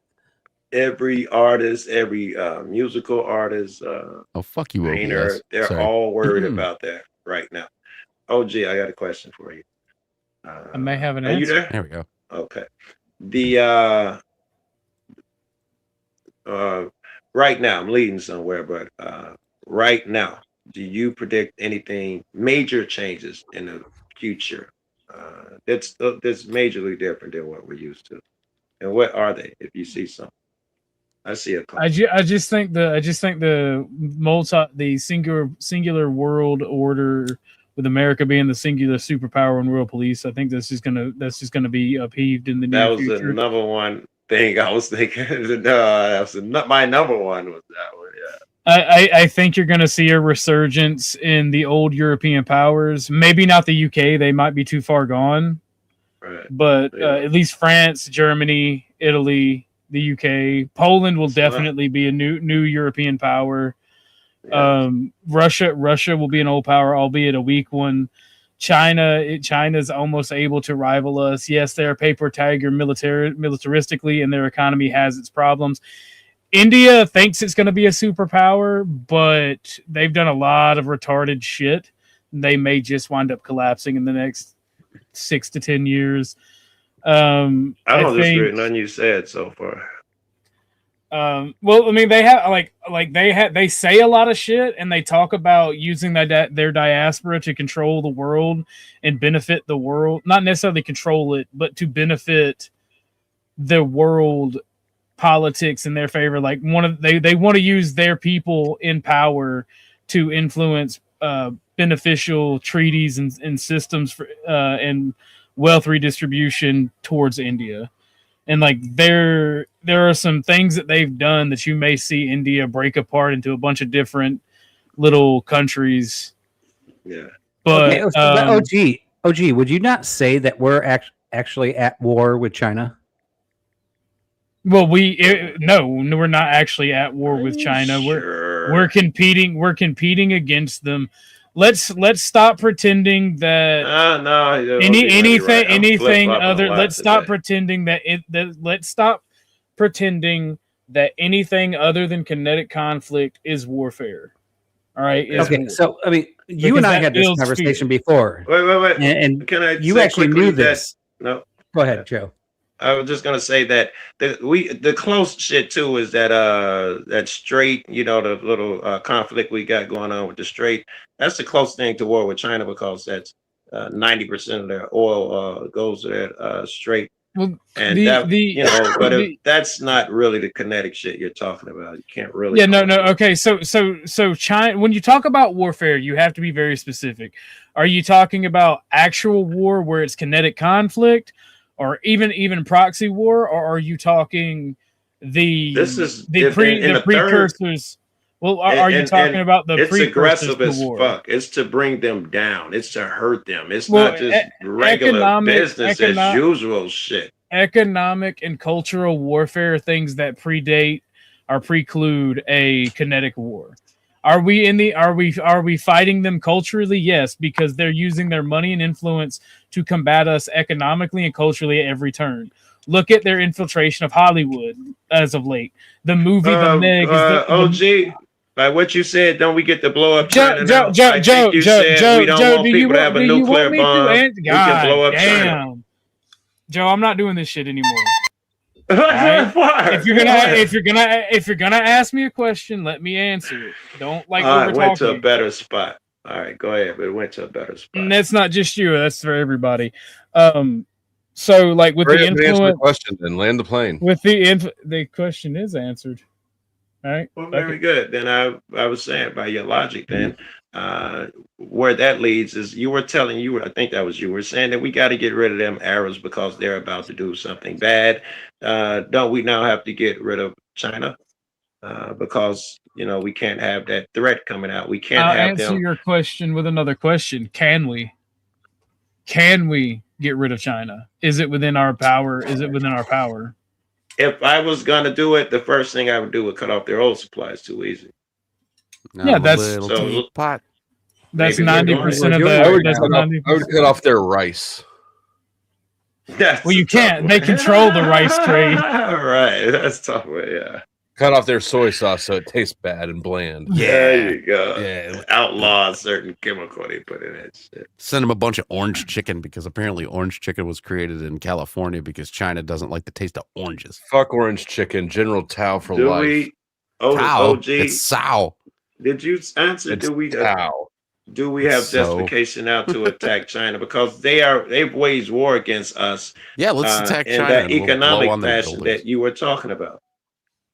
Like, dude, Yeah, all we I have mean, to it do really- is it send depends like on a what you- stiff wind to China, and they're done. I mean, what do you think war is, right? So, like, is it we have to like go there, put troops on the ground, and start fighting them like we're doing a war right now, or do we have a war with China right now? We know, and OG, you and I talked about this a couple weeks ago, where we know that, like in the 90s, China actually put up a ton of satellites that actually have missiles aimed at our satellites. If they hit a button, they can. And this is not, by the way, conspiracy theories. I'm totally against conspiracy theories. This actually exists. You can look it up. This shit exists where China could hit a button and destroy every satellite that the United States has, right? But they don't, because we're playing the game. China is buying up tons of land right now in the United States. They own all the toll roads in California, Texas, and shit like that. They own all that shit. Half of the United States is like being taken over by China. Do you not think that we're actually at war with them because we're not at war with them? Well, like a financial war and probably Yeah, tech war a lot of the time too, like online. These are not wars; these are competitions, and these will always happen. That's why you have to be very specific. Kinetic conflict it is a war. Kinetic conflict is the when you're talking about politics. Kinetic conflict is the only type of war. The rest And are who do you think's competitions. winning Are on this races. war right now? Who do you think's winning at that war right now? It depends. There are several races that are happening, right? We're by and large winning the new space race. They are by and large winning the cultural war because they're not having to have their own Hollywood. They don't have fucking Bollywood. They don't have Shanghai or whatever.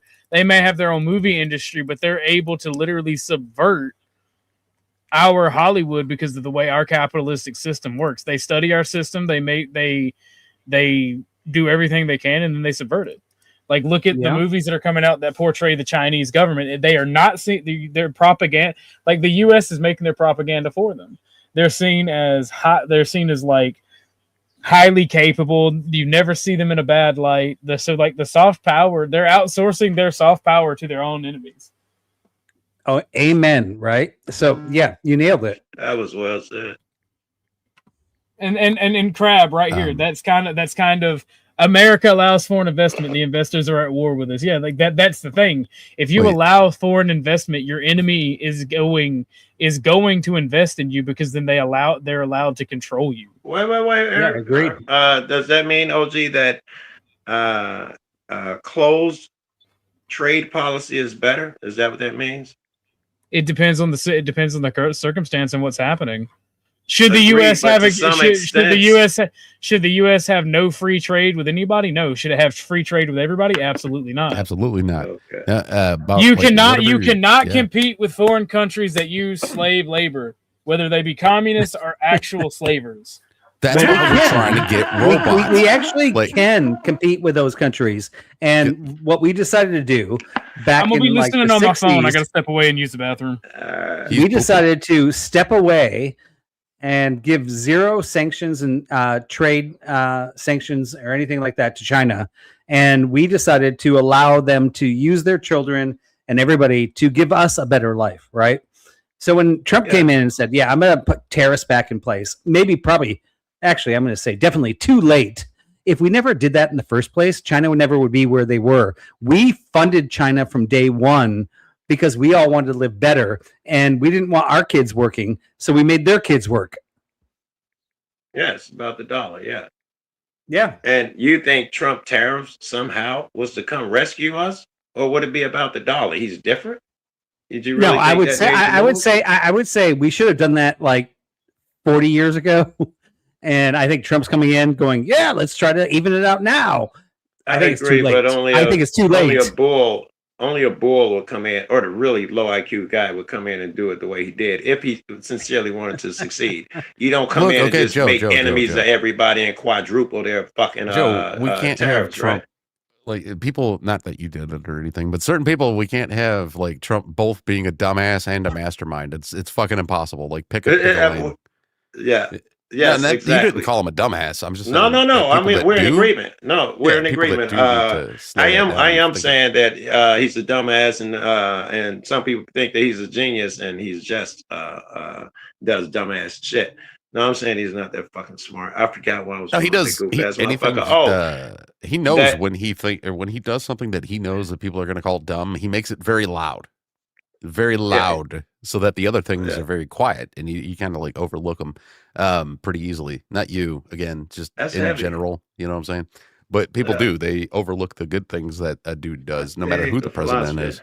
is. You know, I see people do it in other especially fashions. you know, especially nowadays with the internet, because it's like everything's right there. We can see everything that they're doing. They're pretty fucking transparent. You do in, something little and comparison to the last stupid. guys. You train the monkeys to focus, to hyper focus on a little and stupid thing. You address that. Media's thirsty. They're always looking for the guy they're after to say something. You address the stupid thing. You keep them over there. Yeah. You make noise with that. Oh, he looks so dumb over there. But I don't think intentionally he's got he's a fucking idiot. I think it's all about the bread, man. I mean, he's shown himself. I think that part's clear. I think these tariffs did just that. If you were paying attention when he came in, he said the way he sold them, this I know he's disingenuous about it, was that I'm going to end income taxes. I'm going to end that shit. I'm going to replace them with I'm going to replace them with tariffs. He came in and double bubbled your ass.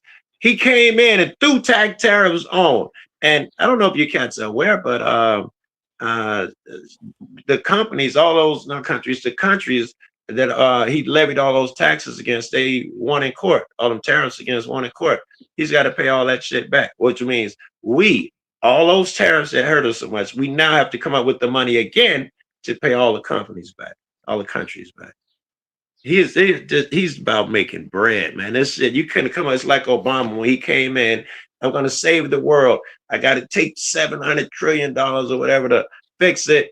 He give them all that money, and then they like, hey, I didn't fix the problem. He's like, nah, we had to give it to our executives, do some headhunters, get some new so and so in here. And Obama, we wants us to believe that hey, I told y'all to give it to the people to relieve their home loans and all of this shit. Well, we needed the talent. Listen, I'm going to give you another $700 trillion, but you're going to do the right thing this time. No way this brilliant nigga from Harvard is that fucking stupid. They're all fucking all right. Well, I'm pretty sure some of those tariffs went through because he recently told China, I'm going to increase your tariffs 400%. And they fucking kowtowed immediately and went, no, we can't do that. And like they again, totally he increased the backtracked. it popped in my head. He's fucking tripled and quadrupled that shit so many times. I was trying to think. Yeah, and then released it. Like, just how went, you know what, recent never was mind. it? Yeah. Yeah. And I like how he went on there and was like, there's going to be an end of a civilization. And everybody was like, he's going to kill everybody in that country. That was and it's like, crazy. no, he didn't even say that. You guys fucking. Whoa, you sure?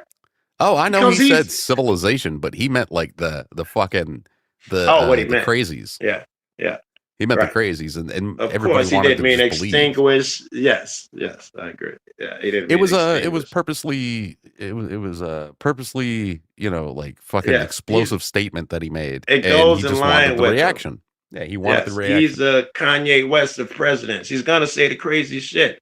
I was gonna vote You got for to Kanye. filter what he means. I was gonna vote for Kanye just to kind of it could go. be You know no what? I worse threw than my we vote are away. And then now. Kanye, dude, you know what he did? He filed to be to run for president too fucking late. And I was like, you jackass, you fucking jackass.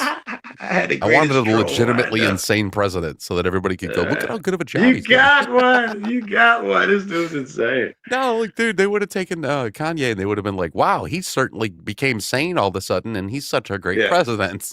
And Kanye Yes, would have and- been walking around and- all brainwashed with his blonde hair again, and he would have been like stumbling and shit. If- They'd be like, but he's just if got Ka- dementia. It's fine. If he did do crazy shit, he'd do shit like, I don't know, do the COVID shit.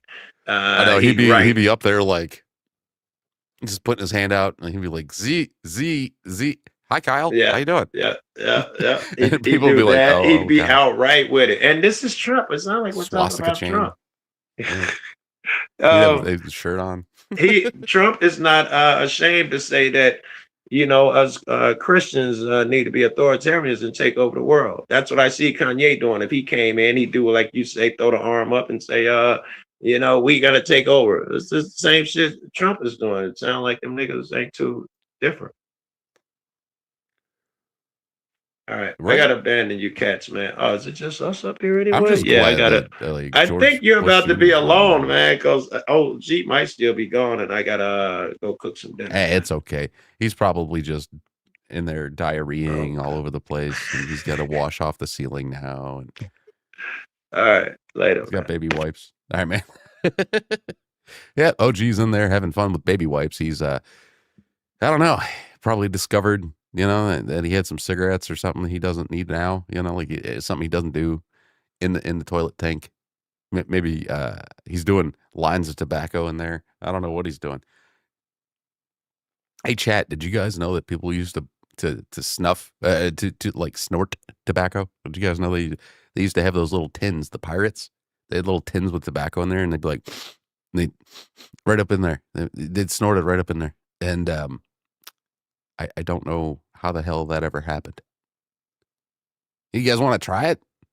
If you, I'm not going to do it with Black and Mild tobacco, but like you guys at home, if you ever want to, like, you know, pop some tobacco in your nasal cavity, let me know how that goes. Just don't do a lot. I don't want you guys coughing and passing out. How the hell did OG pin the StreamYard link at the bottom of the chat? I need to know, Orthodox. He said, I'll be there in a second. Fucking a whole minute ago. You are out of time, sir. You are out of time. It's my panel now. Welcome to the Trippy Cast. Wait a minute. What am I going to do with that? Maybe I should also be right back. That's my be right back screen. I could just totally ditch and still be here. And he comes back and he's like, what the fuck? Anyways, Smoking Spaceman says, overall, the administration going after oil is to control the global energy supply. It kicks OPEC in the nuts. Dude, you might not be wrong there. Matter of fact, I think you might be pretty fucking right, because Donald Trump's been telling every other country, hey, why don't you just go ahead and buy your oil directly from the United States? We got that clean burning Texas tea. We got that shit over here. We got that liquid gold, you know, like the fucking, what was that again? That TV show? Yeah. With the Clampets, I think. What was it called? Well, anyways, when Jed was out there shooting at something and he hit the thing and he got some oil and he became rich. Yeah. But yeah, he wants us to all, I mean, he wants the US to just sell oil to other countries, and we could probably mark that shit up so fucking high. And why not? There's a reason why we went for Venezuela first, and they have an ass load of oil, and it was a good idea to get them first. Thank you, P. Fletch, yes, and Cola and everybody else who said the Beverly Hillbillies. I forgot the opening thing. I used to know it. Woo! But yeah, that's the crazy part.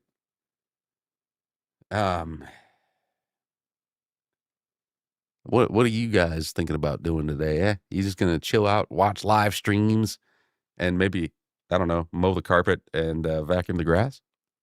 It's getting nice out.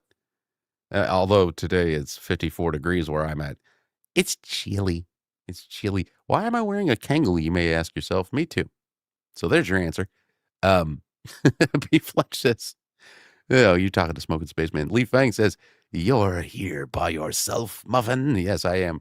As of right this moment, because Orthodox guy lost a tampon in there. He's trying to fish her out.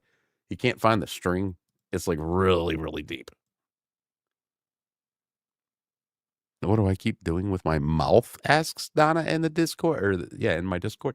It's probably because like I'm looking away from the screen sometimes, and when I turn my head or something, sometimes my avatar thinks that the my head in general is an open mouth because of my dark hair. I think I'm not really sure, but yeah, it'll focus on other parts of my head, and it'll just imagine that I'm actually opening my mouth like that. Yeah. So that's an answer for you. I don't know, guys. Where's what?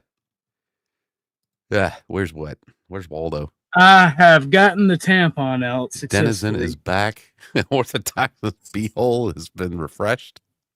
Oh yeah, it feels great now, man. I feel relieved. You ever poop so much you feel like you lost weight? Yeah, that just happened to me. Yeah. One of my buddies asked me one day. My buddy asked me one day, he goes, "You ever sneeze on the toilet and everything comes out in one push? Like you didn't even push?" I was like, no, that's never happened to me. I've done that before and it hurt so bad, but it was like it hurt so quickly that it didn't really register. But it's like, bruh, I never want to do that again. Just blah. But yeah, I'm sorry for that, Trippy. I wasn't expecting everybody to bounce halfway through my dump. Oh no, you're cool. You're cool. You're all right. Sorry, I'm reading something. But no, like the conversation was good about China, and like I really wanted to say before, like I hate when somebody asks me a question because like you can't just land the plane when you're talking about fucking geopolitics. If you ask a question, you have to wait for the answer to be given. And I don't mean to get mean or mad about it, but like I'm so fucking sick of that shit. Like here's the thing about it, right? America offsources a lot of its fucking labor and allows a shit ton of foreign investment from everyone when it should be very restrictive on who it allows to invest. Only citizens. That oil to other countries now, man. We're trying to sell it to everybody. We want you to buy our oil. Our oil, which happens to be in Venezuela, but it's ours. Oh, all oil is U.S. oil. Don't get it twisted. Yeah, dude, that movie that I was trying to remember last night. That movie I was trying to remember last night. The plot is that there's aliens that are about to wipe out all living people and animals and everything off of Earth, right? Because the coalition of aliens in space has not moved away from fossil fuel. So the plot of the movie. Is that you? Uh-huh. Hey, yes, that is me. Am I there? Oh, can you hear me? Oh, awesome. Hey. Half-ass. I mean, no, Hafez. Well, I mean, that's funny. What movie? The Coalition's Aliens hasn't moved off fossil fuels? The name of the movie. It's like named after like a fake fast food restaurant. It was on Amazon. And yeah, like so all these aliens, they still use fossil fuels, right? And the story was that they had made a deal with the people who run Earth and basically dried us up of all of our oil, and they were just going to kill us all off. So in roughly 18 million years, they'd have more oil on Earth. That is crazy. Yeah, dude, like it's fucking crazy because the plot is actually, it seems like it's one of those movies where it makes you feel like you might have missed something all the way up until a certain point. Jason Biggs is in it. Like they announce his death in the movie at the start, and they're like talking about all these other actors who have died.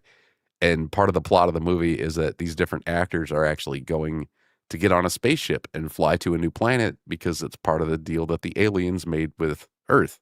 Is that like, yo, we'll save some of your most richest and talented people and send them to a new planet as long as you let us have your oil. That's actually crazy. Yeah, dude. I'll have to find the plot, or not the plot, but I'll have to find the movie. But I gotta go run out to the car real quick, so I'll be right back. I'll leave you with people on your stream instead of just me by myself. I'll be right back, though. I'll just stay in the thing, and it'll take me a minute. All right. So, Dennison, did you watch what the conversation we were having about China? Yes.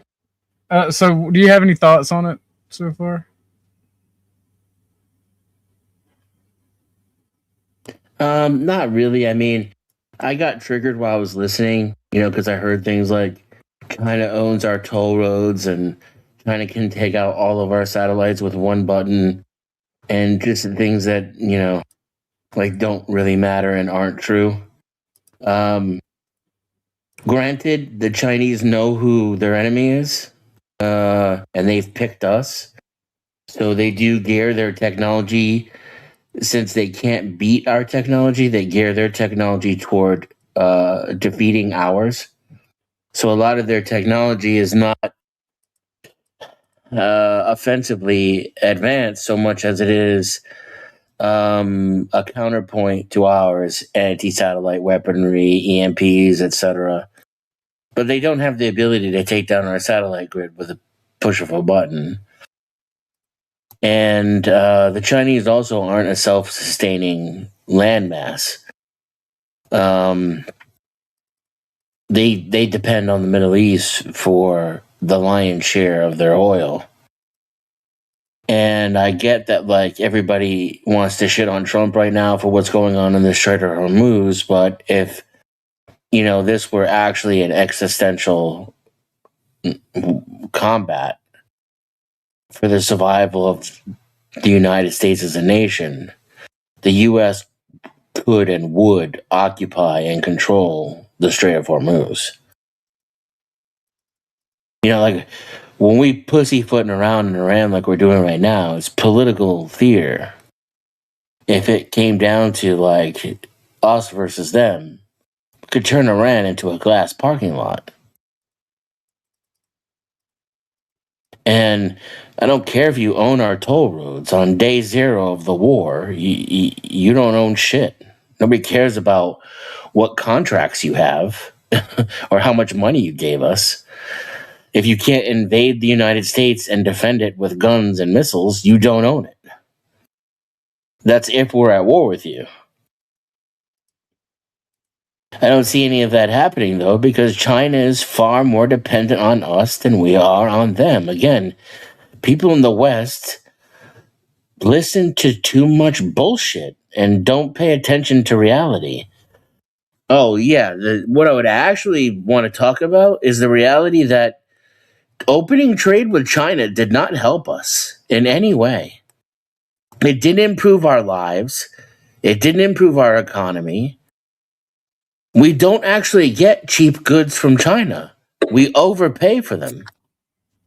The Chinese pay less for iPhones than we do. And not for nothing, but cheap iPhones does not equate quality of life. I much rather have an infrastructure in the United States where we make our own medicine than I would, to be able to buy a cheap, in quotation, iPhone.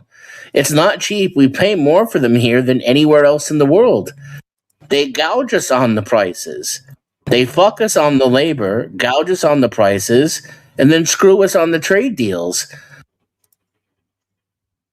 Y'all need to stop listening to Apple and Intel and CNBC and start looking at the fucking numbers on the tags and your wallets and your bank accounts and the amount of credit and debt and over leveraging we have in this country. That's what gets me, the fact that people don't pay attention to this shit.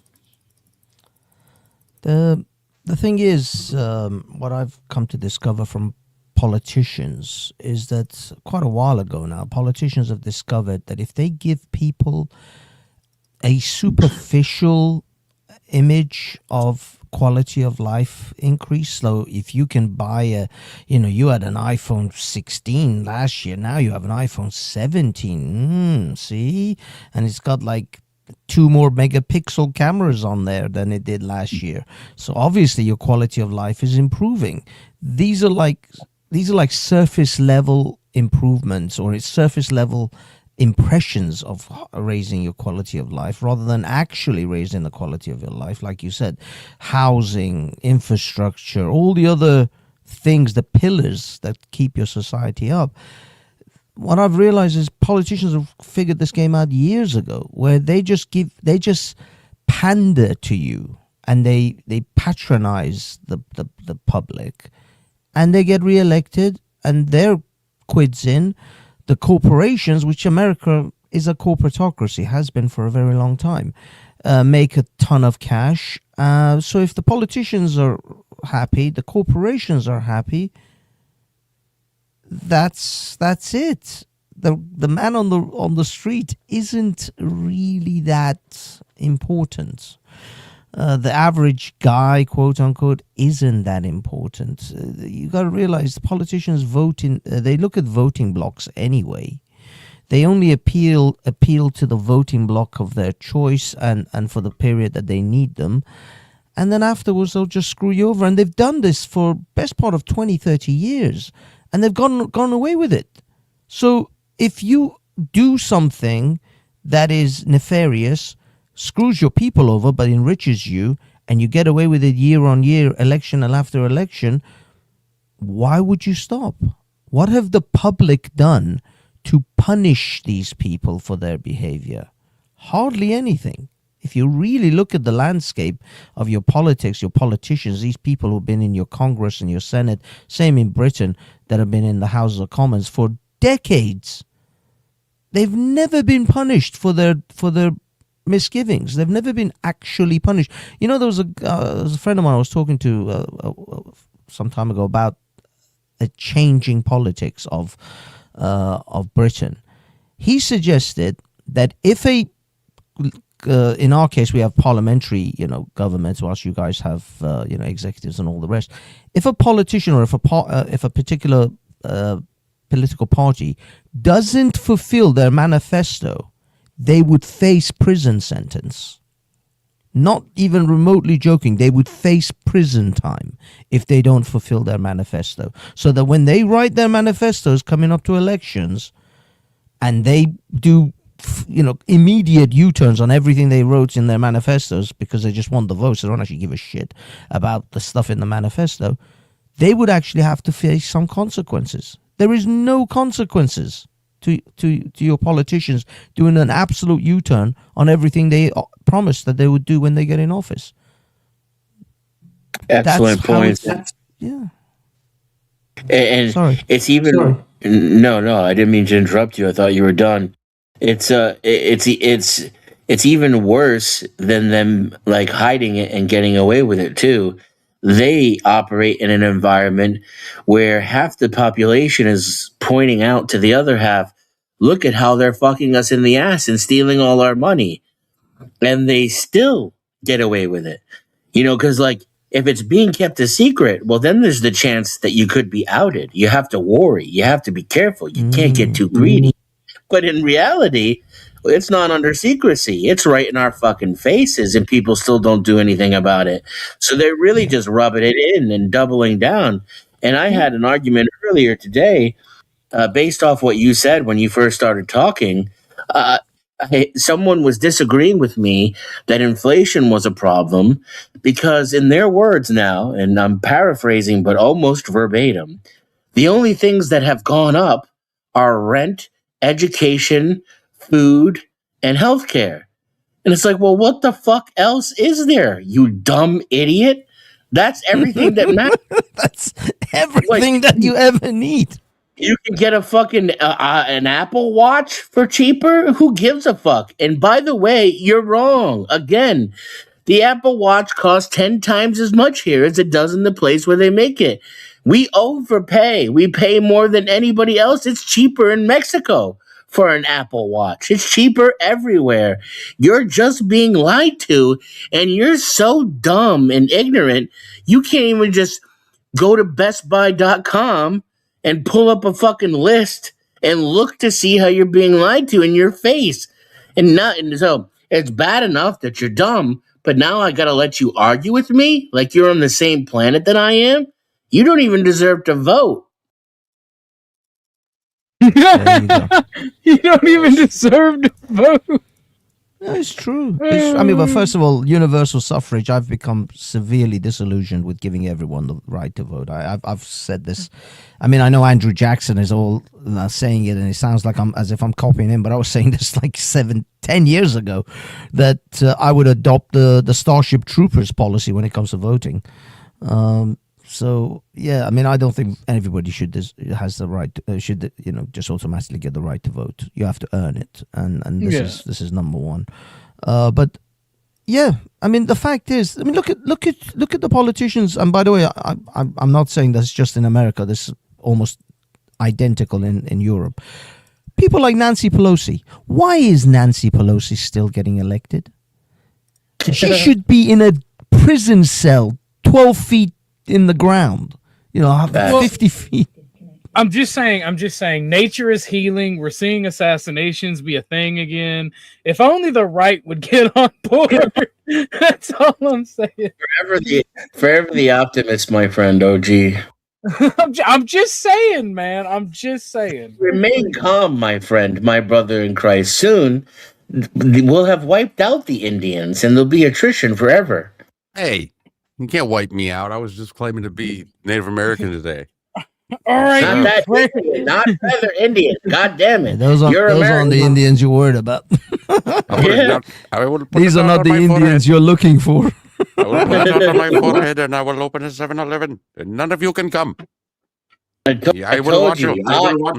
Dot Indian, not feather Indian. I will come over there and I will make sure you pay the money. Listen, you don't need to be talking to me like this, sir. You don't know me. I will fuck you up, okay?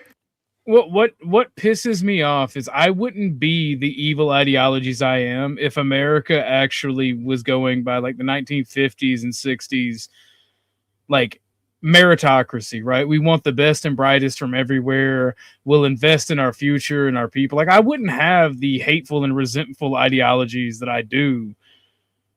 But to me, they're not hateful and resentful. They're literally just, I'm just looking out for me and mine because we've been left behind by our political class. They're selling us out piece by piece to foreign investments to enrich themselves. And then when all the problems happen, they're going to go run to their bunkers. Like, I'm going to be real with you. I am going to be the most petty. If I survive the apocalypse and I'm walking and I see a fucking random tube sticking out of the ground, I'm just going to grab dirt and rocks and mustard gas and shove it down the hole.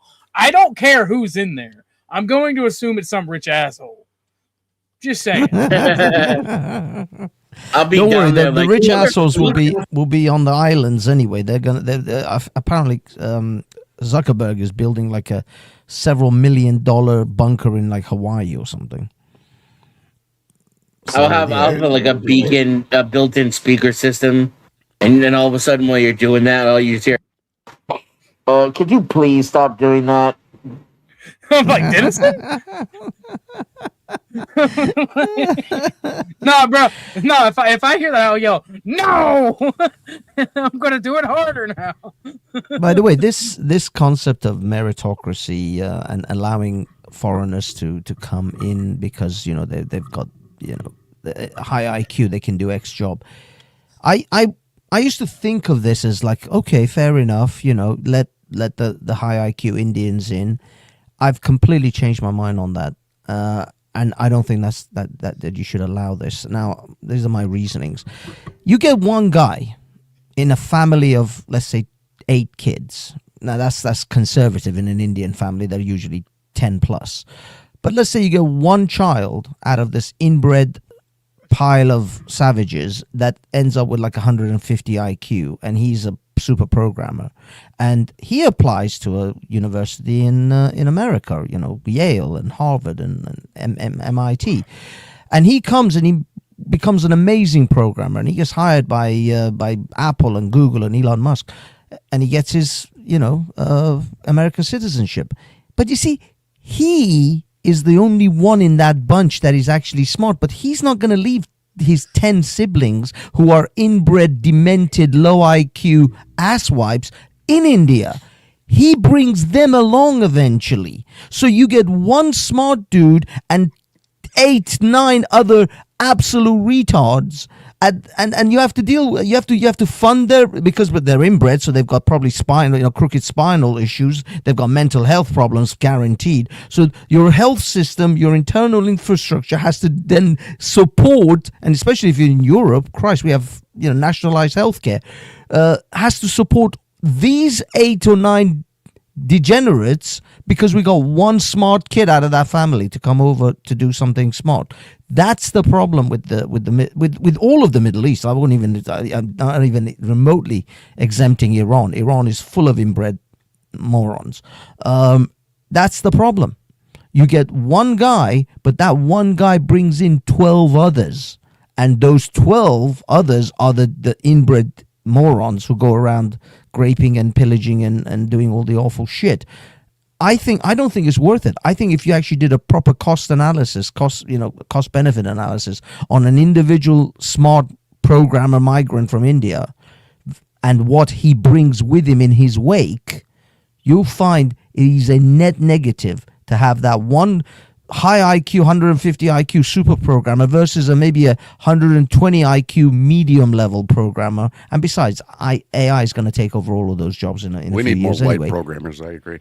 No, but what I mean is, if you actually think about having your own homegrown, even mediocre or And mid-tier Yeah. guy, is a better option than to bring a foreigner who will then bring 10 others in his wake, Yeah, that are because gonna, they don't come better alone. coding. But better coding and product too. Like, make no mistake, Indians suck at doing the shit we do.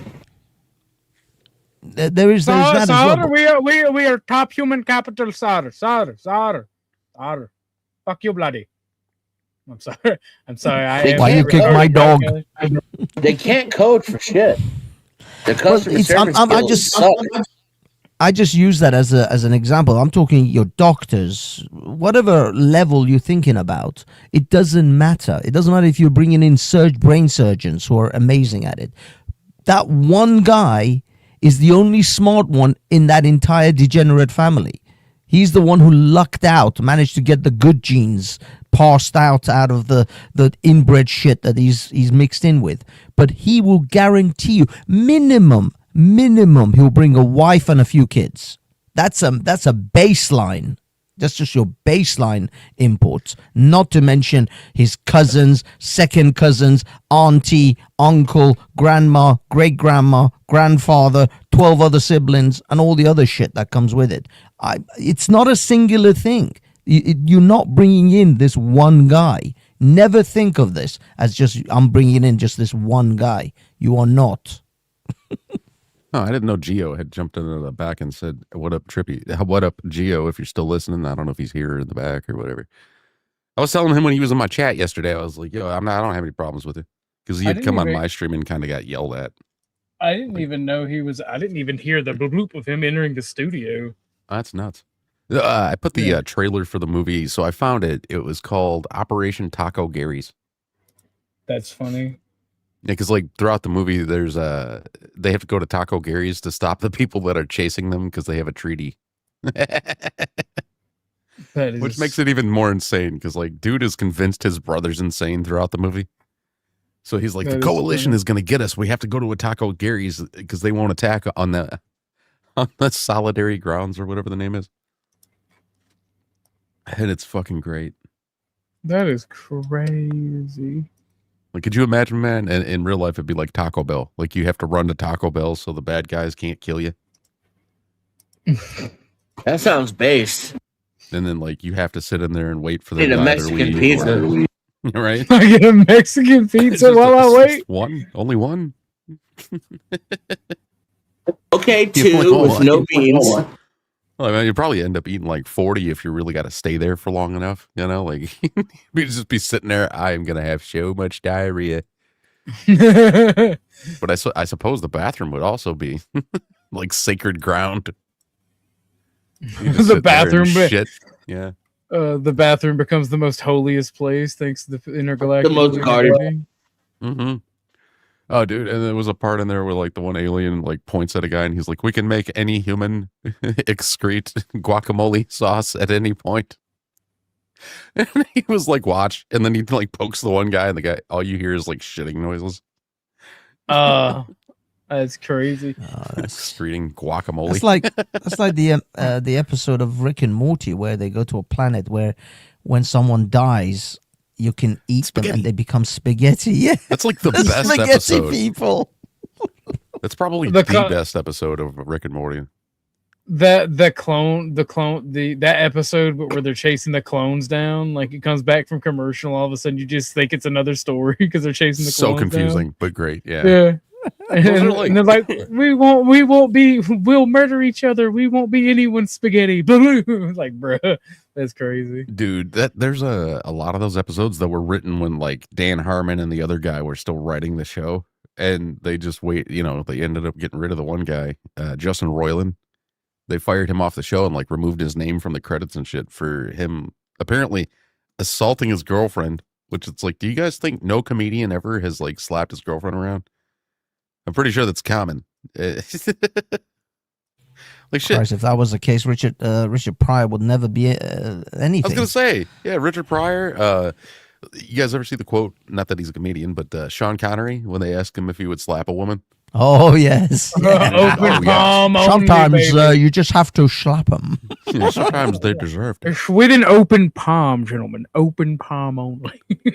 Like, dude, what's the wine back like? Is he like, wow, like slap the dog shit out of some shit because she like, you know, burnt the pasta or something, like burnt the bread she was baking or something. Funny thing is, I didn't see Sean Connery get much canceling. I don't know, maybe he was Because he before slapped the shit cancel. out of every woman that would talk about it. All right, Bish, it's time to learn the Sean Connery way. Yeah, he's like, oh, Yes, and you talked like you talked to your news anchor friend, and then he just slaps the shit out of her before she goes on TV. Come over here so I can slap you one. Come here, sweetheart, let me do but it's just I didn't see like his movie options dry out. I mean, he was like, he was You know what doing ruined his fine career? for- He says is when he did the League of Extraordinary Gentlemen. He said that was his last movie. He was disappointed. He hated the box office returns, and he thought he looked stupid throughout the movie. Yeah, I mean, they were trying to. actually like that movie though, but I was a kid. I I didn't think it was bad. It's just that I think they were trying to start some kind of like a MCU franchise type of thing that was gonna blow up into all But these it other was movies. still like slightly before those became the norm. It was, So I think that's part of the reason the movie it didn't. I don't think it full on flopped at home release, but in the theaters, I'm pretty sure it like kind of bombed. Yeah, I think for the amount of money, because you got to remember the kind of special effects that they were using, and at that time, that kind of special effects cost a fortune. So for the amount of money that they spent, it didn't make bank. But yeah, Sean Connery quit acting over that movie. He just stopped. He was like, nope, because there were like plans for a sequel, and he was like, no. I mean, for I me, really he's still wish the they best would've James done- Bond. Oh yeah. Oh, sorry. Yeah. No, you're good with it. Yeah, dude. I didn't No, like I when they have to switched over to agree. the other guy. Oh, sorry, OG. No, I was just agreeing with Hafez. That's it. But you don't like it? You don't think he was the best? I think Daniel No, Craig sucked. no. I said Who's your I Bond? was agree. I said I was agreed with you. Oh yeah. For I'm me, too it's- young. it's- I'm too young to have a Bond, but I've watched some of the movies, and I like No. Sean Connery and like the newest one. I think it was or the Casino Royale one. That I didn't like that actor. Sean Connery wasn't in the. He wasn't in No, the. I don't think he. No. I'm not saying he was in the new ones. I say I've watched. Oh, you the mean new- Sean Connery and Daniel Craig? Oh, I see. Yeah. Sean Connery, then the newer one. I didn't like Daniel Craig.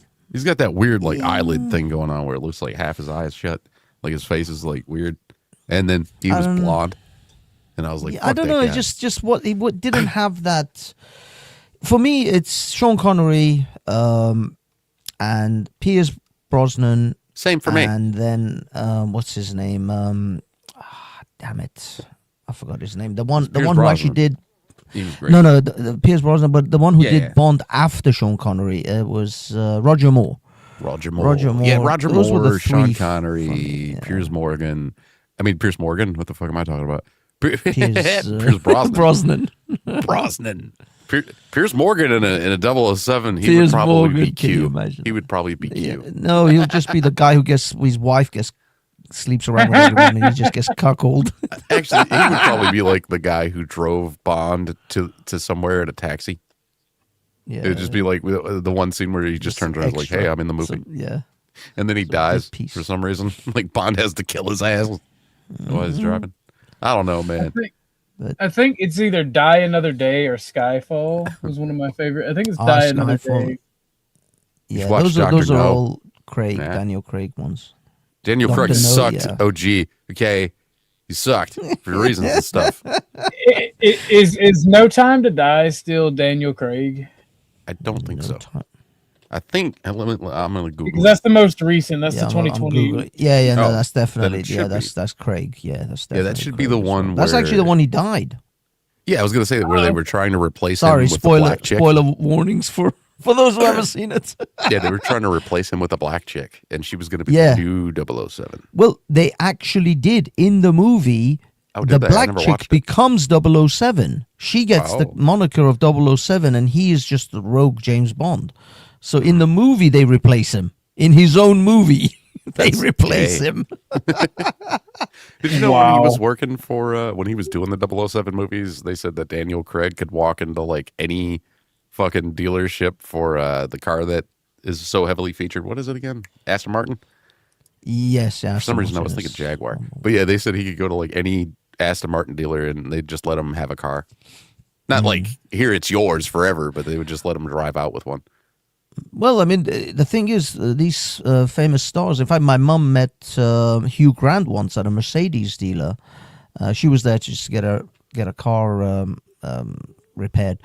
Well, not repaired, serviced. And Hugh Grant, the car showrooms give you cars if you then take a picture, and they can put the picture up, and they can have your name on the actual. Their advertising sort of, or their any letters that they send out, if you give them the right to have your name or like on that piece of paper and a picture of you on the wall of the showroom, they'll give you a car. Dude, you know what? I wouldn't even be interested in that. I'd be like, give me an old car. Give me an old like Dodge Charger. You know, I was watching fucking Vin Diesel's birthday celebration a few years ago, and they were like, "We got a gift for you," because they were still on the set of like Fast 10. Yeah. And they were like, "We got a gift for your birthday," and he live streamed it. And he like, you know, they're like, "Close your eyes," whatever. They drive up a fucking 1970 Dodge Charger, fully, you know, resto modded, customized, and way too much horsepower for anybody like him to have because he's never going to drive the fucking thing. Hey, oh, you guys gave me a Charger. I'm Vin Diesel. I can't afford one of my own. Fuck you. Trippy, were you the one talking about Death Machine, or that car movie by Quentin Tarantino? Death Race? Death Race? Death Proof. No. Death Proof. Yeah, because that was a muscle car movie. That was, in the vein of that movie's a lot old longer than I school style. remembered. I tried to show my friend Becca Fairley that movie in Discord. It was her and like 6 other people, and the other like maybe it was us 6 people, right? We had all seen it and she hadn't.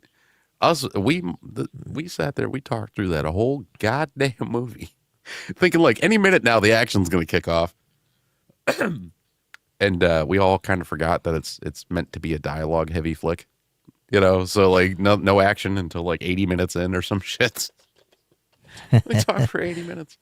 But yeah, I mean that was everybody, but yeah, that was in the the old school. What's his name? Steve McQueen bullet kind of style. Yeah, he had a 69 Dodge Charger, I think. He also had at some point he had like a 60s or 70s Chevy Nova at the beginning of the movie. Yeah, When but I he, mean like, that's crashed I on mean that all the truck with cars women in were designed to look like. The thing is, Quentin Tarantino is kind of like a movie buff, so he just wants to remake all the movies that he watched as And a he's kid. got a foot fetish. Yeah, He's got a major foot fetish. There's- He'd be there's- like, go watch Dusk Till Dawn and tell me that Quentin Tarantino playing a Oh, character in yeah. that movie wasn't just him Isn't trying that to. the movie where he sucked on the chick's feet? Yeah, that was fucking Selma Hayek Selma Hayek, yeah. in her God, fucking she's prime, and he has her foot like way up in his mouth. Yeah, 2 movies for me for Selma Hayek is Desperado and Dusk Till Dawn. Oh my god. Oh my I put god. a chick's foot in my mouth like that, but I ain't gonna film it and then put it out to an audience. I've sucked a toe. It's all right. Hey It's man, not if too- you it's can't fit clean. at As least long as 4 it's of a those clean toes in toe. your mouth, you're not a man, right? You gotta get 4 of them in there. Like you can do big toe all the way up to the pinky toe. They like that shit. I mean, You motherfuckers are crazy. I didn't see her feet as like a challenge. I just It's a like, challenge. You gotta suck be able the to, toe. you nibble at the heel a little bit. Let me see if I can just eat your foot, love. I got a big mouth, you know, physically and vocally. Use her teeth as a petty. Use your teeth as Yeah, a petty. yeah. Get all that fucking dead skin off for her. You know, Ah. not even about Dead a. You know, No, you they've get got to that have skin. nice feet. I can't. Yeah, I can't yeah. do it if they Like, have like if they're manky ass calloused and fucking like, Oh. ain't never seen no toenail Quentin polish. Tarantino's getting hard right now. He's turning in. He's like, ooh.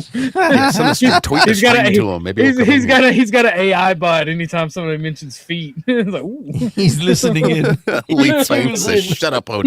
Someone's talking about feet. He's rubbing his hands like, He's like, "Oh yeah. I can rub one out to this." That's fine. He's like, "Yeah." And, OG, are you streaming over multiple channels right now? I'm streaming at Denison's, my Kick, and then my YouTube. Because I can see text and I can't see like the text in the people who are writing the text in the StreamYard on the, but on you the sign channel into because I'm at the StreamYard, Denison Digital Denizen, so that's all. Like I'm like, wait a minute, there's different people here. Yeah. Nice. I've done that to myself. I'm like, I don't even want to ask why. I don't understand, you know. And then I figured it out, and I never had to ask again, you know. Yeah. But yeah, you know, there's a weird little history with 007. There was a movie, I forget which movie it was in particular, but they did a they jumped a car. They did a corkscrew jump between two broken pieces of bridge or something like that, and then they copywrote the fucking stunt so that nobody could ever do that stunt for a movie ever again. That's crazy. Yeah, the copyright was released like 15 years ago, though, because the movie was filmed in like the late 60s. But yeah, they did a perfect corkscrew jump. It was one of them stunts where people wanted to do it, but they didn't know for sure if they could do it. You know, like how do you get it to work just right? But yeah, they did it. Also, if you're doing it between two bridges, you're not going to get a lot of tries at that because you could end up. Well, I think it was dead. It might have been bridges. It might have been something else. I'll have to look it up. But the copywrote it, you know, and then that's why, like, whatever year it was, Rob Dyrdek did the what they called the kickflip jump, where it was basically just a corkscrew over a giant skateboard, and they they jumped a car over the giant skateboard and did the spin in the air, and it was because the copyright had been released on that specific stunt. Nah. And It's like they insane don't even that you mention can it. copyright a stunt. I mean, it's a You're not stunt. supposed to be able to, but they did because they could at the Crazy. time. And yeah, so no other movie has ever, done that stunt Attempted. because it was owned and they would have had to pay a ass load. It just seems weird how they can copyright, because like you can't copyright certain things. Like you can't copyright a letter, a single letter, as far as I know, because it's the letter in the alphabet. But you can't copyright numbers. But you can copyright combinations, obviously, of numbers and letters.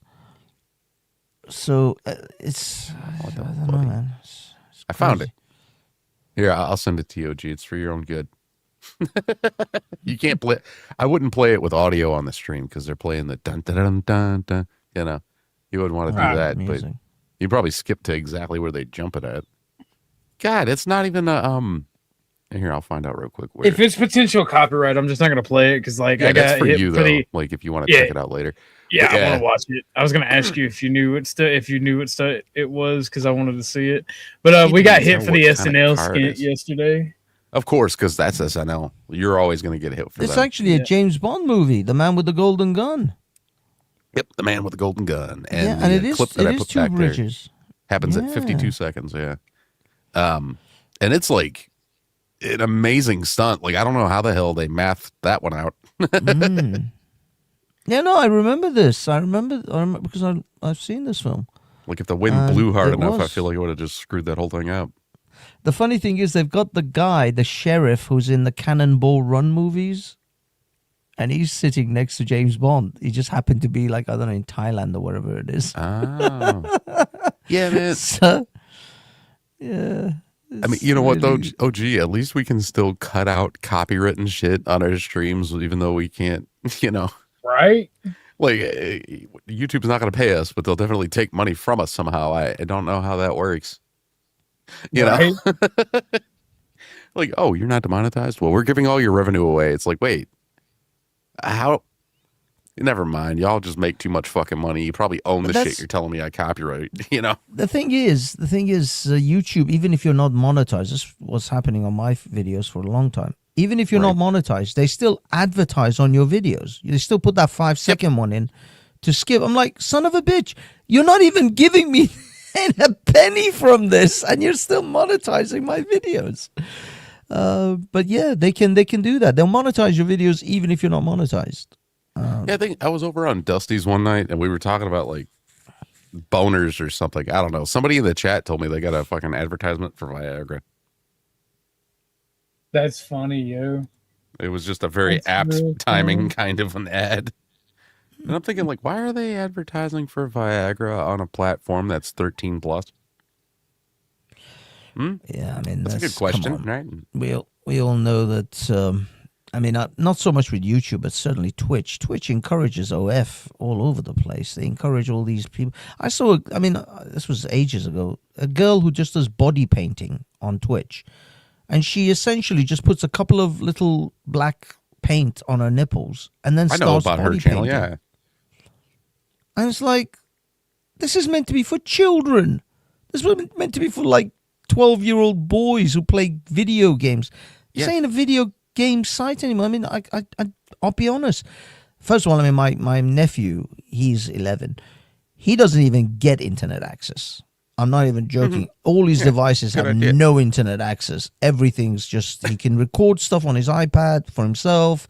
Nothing goes online. He doesn't see anything online unless it's specifically monitored by parents or adults. It's rare, but that's my brother. That's because my brother is very strict like that. But when I think about this, I'm like, these people are peddling.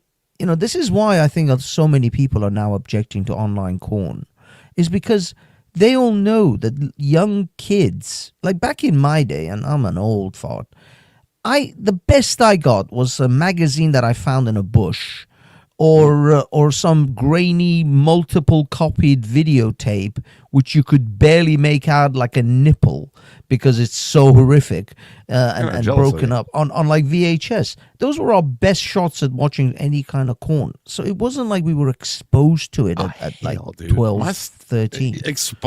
No, I had a different bringing up. No, because like the one time, I remember one time in particular, I was trying to watch Ghostbusters. And my stepdad was the one that put the tape together, right? And like Ghostbusters ended and the credits started and it went directly to a porn. I mean, I think I was 7.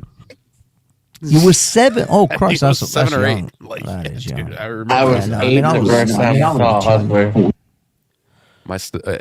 He was an addict. He was. I think I was 13, 14 the first time I saw anything corn related. And I thought it was gross. Yep, my stepdad was a big time corn addict, And like when I was in high school, right, we had this huge closet in the basement, right? And he put all of his Playboys in that closet, and I swear to God, the top rack of the closet was just all Playboys for like 5.5 feet. I remember I was like, hey, I'm a snake this one.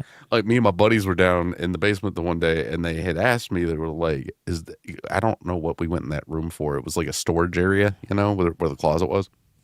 And one of my buddies opened up the big closet. He goes, is this all fucking Playboys? I was like, yeah. Hey, go ahead, take something. He's not going to notice. Damn. We were like, I knew someone 14, 15 at the time. When I worked in the industry, in the magazine industry, there was one of terrible. We had Penthouse as one of our magazines that we produced, and one of the editors, or the editor of that particular magazine, wanted to do like a historical shoot of all the penthouses, and they couldn't find all of them, so they found the guy who has collected every penthouse from the time of its first publish. Some dude somewhere who's like a connoisseur, and he literally had all the penthouses from issue 1 up until that particular time. And there are people out there who are just collectors of these things. I mean, I would imagine the first Playboy probably costs a fortune if you can find that. That's probably the one with Marilyn Monroe. Yeah. Of course, you know the story, right? That Hugh Hefner put her in that magazine without her permission. Really? And then when he How died, did he he get the bought the photos? grave plot next to hers. He never met Marilyn Monroe, but he bought the grave plot next to hers when he died. So he had a bit of a fetish. I think Hugh Be- might have been the first ever sex pest. I was going to say first white knight. Yeah. Or something, but yeah, pet sex pest works. Like he would probably get along with sex pestiny. Interesting. So wait a minute. When he put up pictures in, were there any nude pictures in that particular Playboy? Mm-hmm. How the hell did he get a hold of those? I think she did some other photo shoot and he like bought the photos from the guy who did the photo shoot. I think that's how it went. I honestly don't know 100%, but it was something like that. Back where she was when she was like a struggling actress or something. I believe she was also 17. Oh shit! So yeah, and they tried to cancel Hugh, but he was already dead. So like it doesn't really work. That one really. I mean, lots of people said he was creepy. By the time Hugh Hefner got to the era of cancel culture, he was way too established to really be canceled. Yeah, you can't really cancel someone like that at that point. I mean, it's like trying to cancel, I don't know, like Jack Nicholson. You're gonna cancel Jack Nicholson. Jack Nicholson's Jack Nicholson. You're never gonna really cancel him. And it's the same as Tom Cruise or these mega celebrities. No, can't really cancel them. Some studios may not make give them any high level movies, blockbusters anymore to make, but they'll still make movies. They'll Christ, at their level they can probably fund their own movies. So I'm trying to look for how old she was when they put her in the thing, but I'm having trouble. I mean, even if you think about it, people like Andrew Tate or Nick Fuentes, are they really canceled? It says she was 27 when she was featured as the centerfold, the very first issue of Playboy. Oh, okay. Never mind. I got it off. Very, very different story. I apologize, Hugh Hefner's ghost. All right. That story changed dramatically. Sorry, Hugh Hefner's ghost. I didn't mean to put that on you. And were they with her permission or without? Or is that another rule? I don't know. I had heard it was without her permission. And it's going to be a little trust bit me, longer bro. before I get that one. Your evidence is trust me, bro. I know right now. I don't feel too good about that. I don't feel too good. I think after your first flop, I may be skeptical now. It says, although the photos were taken earlier in 1949 when she was 22, so she was a bit younger than what the photo, when they were released. But how long did it makes me wonder, like, how long were they like publicly known about before he put them in a magazine? But then I'm also thinking, like, we didn't really have other magazines like that at the time, right? Yeah, I think Playboy was either the first or definitely one of the first. Like, I know, from what I remember, Hugh Hefner worked for a different magazine that was doing, like, close to nudes before he struck out on his own and started. It was called Stag. Yeah. And then, that was back when they were like, here's my ankle. And dudes were like, an ankle. Oh, my God, bro. Ankle bone. There you go. Ankle bone. Go on, love. Show us your ankles. Better feet are nice too. Smelling. That's a joke about what do people call in an Islamic strip club? Go on, love. Show us your ankles. I was watching, or actually, I was playing a video the other day on my stream where a guy was asking like this Muslim dude who had a post where it was like a 4 or 5 year old little girl and she was wearing a full on hijab, and the dude was like, well, she's only wearing the hijab because these girls they have to get used to wearing those clothes before they get older. And it cut in with this like Irish guy, and he was like, oh yeah, that's not the same excuse that all the other guys are giving, but okay. And then he goes, if the women wear the hijabs to stop you guys from being sexually aggressive towards them, why are you putting them on a child? On children, yeah. And then he goes, also, why did little boys wear them? Little boys? Yeah, in certain countries and certain parts of the belief or whatever, that they put them on the younger boys. I have never seen that. Mm-hmm. That's crazy. I mean, I can get it. I understand. I mean, there's so many of these freaky perverts out there, but I've never seen it, at least in my experience. Certainly not in Iran and like Afghanistan, those places. And in Afghanistan, they have a reputation for, diddling little boys. Afghanistan. Yeah, I think they call it. They say that it's not gay because they're like because they're boys. their boys and their young boys dancing. Oh, did for you the know that the warlord. fucking the Ayatollah Khomeini guy that we took out? Did you know that he had told released a thing telling his followers that it was cool. It was totally fine for them to have sex with like goats and pigs and cows, but they had to kill them afterwards and make sure that they didn't sell them to anybody in their town. Yeah. Well, I mean, that is actually Like, well, Ayatollah Khomeini, who is the one who America just recently killed, Ayatollah Khomeini, which is the first one, wrote an actual book because most Ayatollahs, in order to it's like a rites of passage or whatever, in order to like getting your PhD, you have to write a paper, a scientific paper, or some kind of project or whatever. So he had to write a book of his interpretations of various things in Islam. And that book is a thing of nightmares. In that book, he's written that if a woman that you're betrothed to, a woman, quote unquote, is a toddler or a baby, and you cannot actually have sexual intercourse until they've reached puberty, which is gracious of them. You know, they'll wait until they're at least 9. Right. Those little hussies. So yeah, if you can't have actual full intercourse with this betrothed woman, baby, Welcome, essentially. That Sachi. hey, Sachi. That's Then his name. what I've been you- calling him Zatoic. I'm sorry. It's fine, man. Zatachi. But yeah, if it's betrothed to you, you have to wait. But until yeah, they're if it's in betrothed, you puberty, can't but- have full intercourse. But if you can't, if you're sexually aroused, you can what they call the thighing of the child. You can put your thing between their thighs and just sort of rub it. it's just I'm not as bad as I joking. This thought. is in this people's book. This is what some of the things that happen in the Middle East are unfathomable to a normal person, to certainly a Westerner. I mean, the depravity. I mean, the thing is, this is the hypocrisy of it all. They build themselves as the most righteous of people, as God's people, and all the depraved people are in the West. You degenerates with your alcohol and your pork eating and your Vegas and your strippers. But yet the things they do in the Middle East are some of the most depraved shit that no person in the West would even imagine of doing. That's the weird sort of, this is the absolute hypocrisy of these people. I was at the smoke shop a couple of weeks back, and I walk in and I walk into a conversation between the guy who does he's like their guard, their dude who sits in a chair and falls asleep all day. But he's like, he's supposed to be the guy who stops anybody from robbing the place. Anyway, he was like leaving for the day, and he's telling the guy behind the counter, he's like, you're fucking people out there in Yemen, they eat with their hands right off the floor. And I walk into that, and he looks at me. He goes, "Right, don't they?" And I was like, They do. That's true. It's It's actually true. And I'm thinking, if I talk shit about the guy who's been giving me deals on cigarettes and cigars, and shit, no, man, I don't think they do. I think, as a matter of fact, they probably have cleaner plates than your house. And I'm like, I can't say was that the guy either. Yemeni?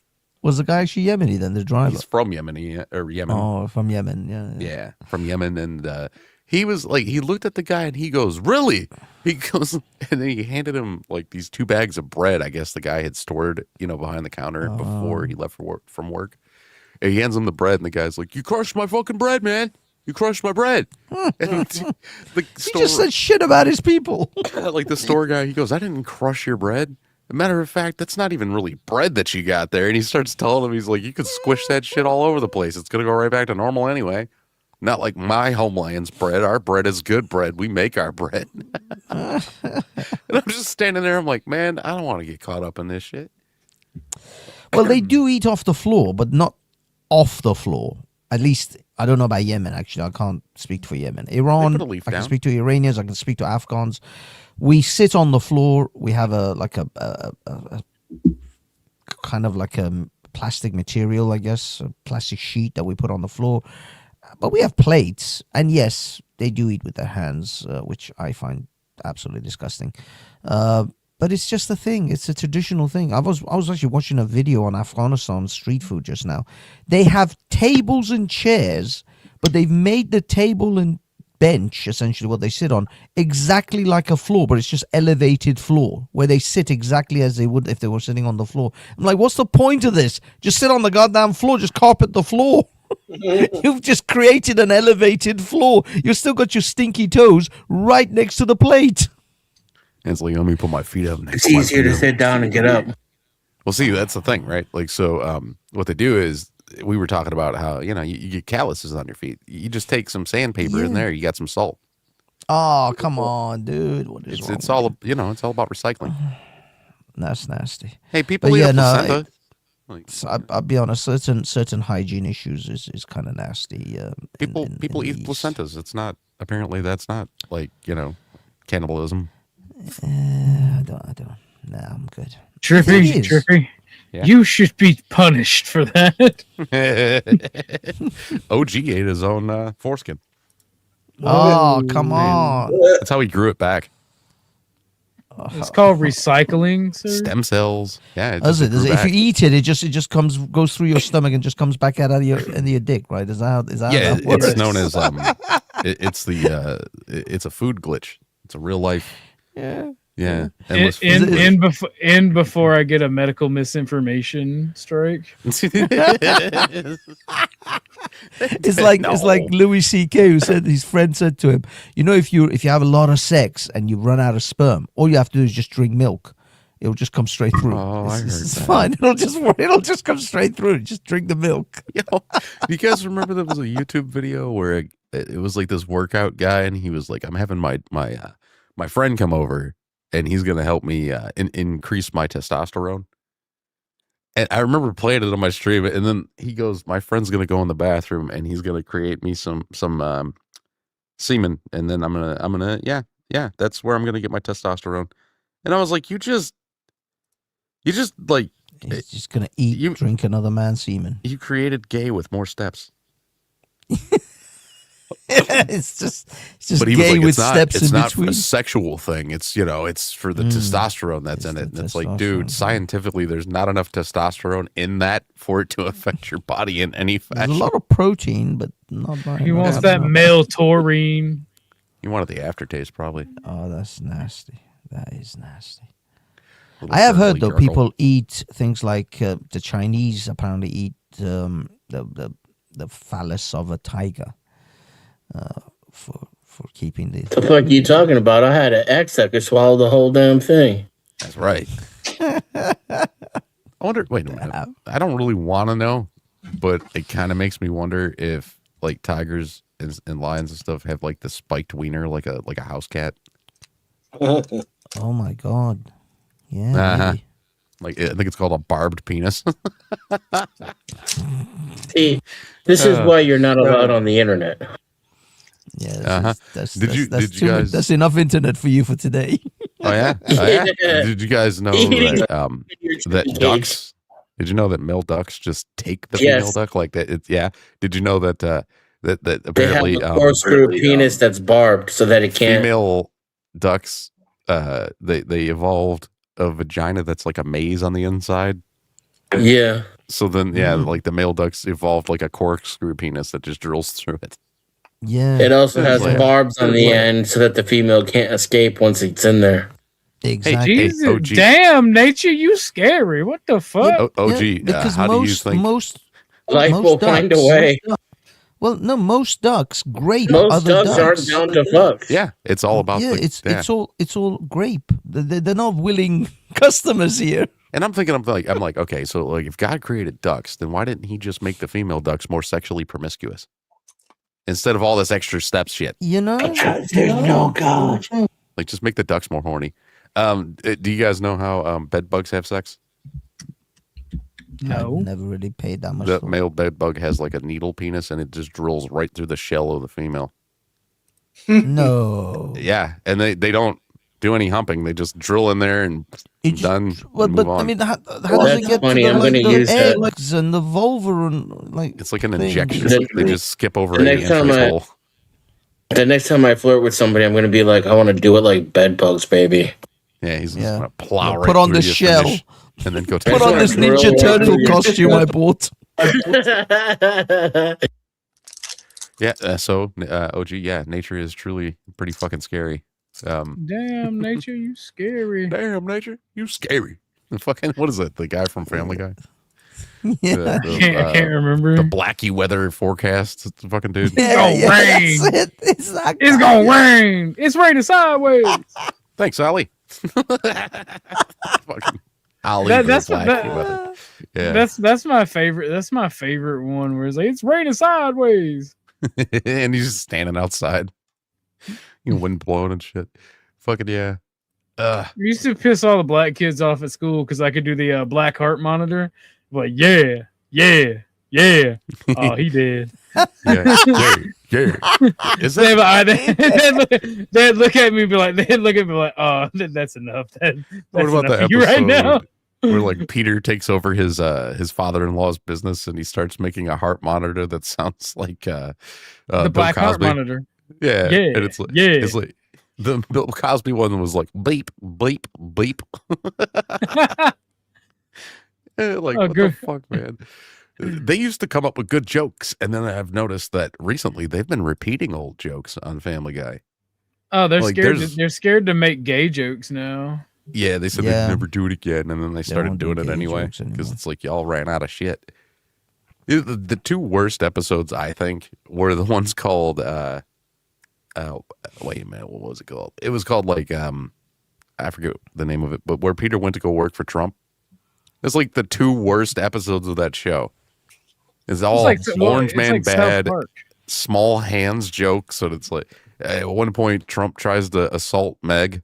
And I'm like, he'd never go for Meg. You know what I mean? You know, It's fucking Meg. No one would. Yeah. But apparently this he is the liked Meg in he real grabbed her life by the is hot as you know, anything. They literally It's did a Meg- grab her by the pussy joke, but with Did Meg he? and Oh, Trump. Christ. Yeah. I haven't seen Family Guy in like years now. It's not worth Just- it. It's like trying to I watch don't know, that new season of South Park. It's bad. They've gone downhill. Yeah, I gotta say, I did watch that one with that lady that kept shooting the dogs because she shot her own dog.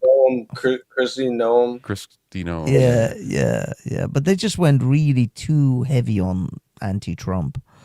It just became repetitive. It's like, come on, guys, Yeah, you it's guys just used to be the edgy ones. These Yeah, was now you're like doing low hanging jokes fruit shit that people they did would just 10 do. years ago. Well, and shit. it's literally he's literally a small head. It's about it's about cultural subversion. It's not about being funny or actually being edgy or Yeah. contributing to the culture. It's cultural subversion, and that's what I want people to see. Like that's what annoys me about it, is people don't fucking see that. It's not about it's not about contributing. It's about critiquing. It's a culture of critique with these people. Did you Yeah. guys see the video where there's a Jewish woman going to a wig maker because she says that Jewish women's hair is only for their husband? Yeah, no, it's true. And then she gets like an exact duplicate of her real hair. Are you kidding me? Yeah, the one I watched, there was a guy like, doing a commentary on it, and the video finishes and he goes, "You could have at least had them pull the wig down a little bit. You got like 4 feet of forehead, bitch. Like just you can pretend now since you're not wearing your real hair." Oh my god! It was But called yeah, something like subverting God or something like that, and it's like, why do these people in these religions attempt to trick God? Well, no, it's not subverting God. What it is, from my understanding, is that the Jewish community, the women, the Orthodox Jewish, have to cover their hair just like hijabs, just like Muslim women. It's just over the decades of pogroms and killings and attacks on Jews, Jewish women started to essentially not want to not have an outward appearance of Jewishness. So they started wearing wigs, which made them look like as if they're not covering their hair, but they're still covering their hair. But outwardly, they look like Europeans, like Christians and others. And the weird thing is, I can see where this sort of fits, because Muslim women are experiencing attacks on them because they obviously look Muslim. I found it. I think. Let me make sure. I think I found it though. Oh, gee, you want to see this shit? It's just stupid. It's so funny, stupid. Yeah, if you share it, I'll post it. It's a funny, stupid. Yeah, because it's on Instagram. So, like, I think you told me you don't have an Instagram. Get with the times, Grandpa. I'm younger than you, nigga. I know. Look at her fucking forehead. She's got a huge forehead. Look at her fucking forehead, y'all. Well, that once a that's woman not gets eight married, head, here bro. becomes holy, and it's solely just for her husband. That being written, it's important and Look at the actually fucking thing they encouraged put to in the find a exact wig spot. that mimics your own hair and makes you feel beautiful. And by filling this commandment, lot God of will forehead bless on you. this I swear to my God, these Jews have more loopholes in their religion than Hamas has tunnels underground. So you cannot show your real hair, so you mimic it by putting hair that looks exactly the same like your hair. Why don't you just wear a headscarf just like traditional Christian and Muslim ladies then? Why does it always have to be playing games with God? You are tricking nobody but yourself. And also, if you are using the wig anyway, put it down. Why you look like KSI Megamind? I can see your thoughts. As in the Jewish Bible, I said I can see your thoughts. Oh, He said, why do you look like KSI Megamind? That's a lot of I did not force. expect the KSI reference. You know what I mean? Like that was the one that got me when I was streaming this. But look at her fucking forehead. It's Yeah, so there's a lot big. of forehead there. It's terrible. But that's an 8 Once a head, woman though. gets married- What you talking about? That's not her- Look at that. They didn't, It's not like her you said, they forehead, could have put it though. more forward. They could have. But no, they're like, That's not- big Yeah, forehead, They pull bitch. it back. They put it forward. That's not and her put it forward forehead. and It's then a skull cap. It's a skull cap now, but when the video starts, it shows her Yeah, her her actual full forehead. Yeah. It's a hairy You see, that's her Yeah, you real see, that's forehead her right there. actual No, no, there's already a skull cap going on. No, there isn't. That's her It's got real plastic forehead. shit This is on her one of her face. actual hair. Yeah, no, Denny's right. You can see the skull cap. Up here. You can. It's not on yet. It's going all the way down to her eyebrows. Yeah, that's what I'm saying. It's right. It's bet right she's above her going bald. eyebrows. What is? I No, think- it's I not. think she There's needs nothing some there, dude. Rogaine or some shit. I don't know. Either way, she got a big forehead. She's got an Like 8 that's head. that's as big as I can make it. Like it keeps going back, but you Looks saw like it. Bob Newhart. Like there's no line here. This is her forehead, and this is her real hair right here at the very Yeah. top. Oh, you can't see my mouse, but yeah, this is her real fucking forehead. How come you can't see my mouse? That's weird. Yeah, but Now you I'd can. say Okay, this is her- this her guy's who's complaining. He doesn't realize because Muslims never had to live under that kind of persecution as See, the Jews. There's the fucking line for the thing right Yeah. there. You see now Wait, is this, originally that was her hairline, it's the silk. That's the silk for the wig. and that's it. Like the finished product, they didn't make her look any different, but they could have. They could have. You know, you're already trying to like get one over on God or whatever. It's like you Oh, no, remember it's that not on old- God though. It's old nothing to do skit? with God. You guys remember the old skit? I can't remember what TV show it was. Maybe it was Mr. Show or whatever, where the Jewish dude is like trying to. He's basically poking everything in the house with his dick, but he's got a hole in a sheet. Oh, So he's like poking everything in the house. He's like, humping the doorknob and shit. And his wife's like, "What are you doing?" He goes, "God can't see through the sheet." And then he takes her into the bedroom, and she's like, "What are you gonna do?" He's like, "I don't know. Maybe I'll try it in your ear or some shit." I can't remember how the skit goes. But by the way, the hole in the Pretty sheet funny. thing, that's a real thing. They do that Oh, I know. in the how I Jewish learned about that. communities. I think the Mormons actually, I heard they have something similar as well.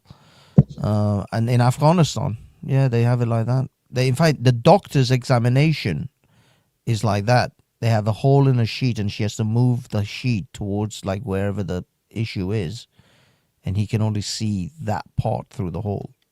It's insane. It's absolutely insane how these people do. Well, in my culture, we have to have sex through a hole in a plastic garbage bag. Okay. Is it a condom too? What? Like, does it No. double as a condom? No, absolutely not. We have to procreate. Oh, but it has Okay. to be through the garbage. Well, I know. garbage. What are you, fucking stupid? I know in ancient times in like Egypt, they would actually use lemons as birth control. Oh yeah. You put a slice of lemon inside the vagina, and then there you go, and it's a semen killer. That was the idea, at least. But doesn't They- it sting the woman? Probably Surely probably that stings the guy can't too. be right. Yeah, that's what I mean. It can't be right. It's a contraception because the minute you put your dick in there, you pull it out and run away. Oh my god, it burns! And It burns. well, from what I heard, they also used to use like crocodile turds, and I'm like, how the fuck does that work? Crocodile turds. Yeah, like a little piece of poopy, and then you just put your dick through there. I guess I don't know. Maybe you fold it around like clay. I have no clue.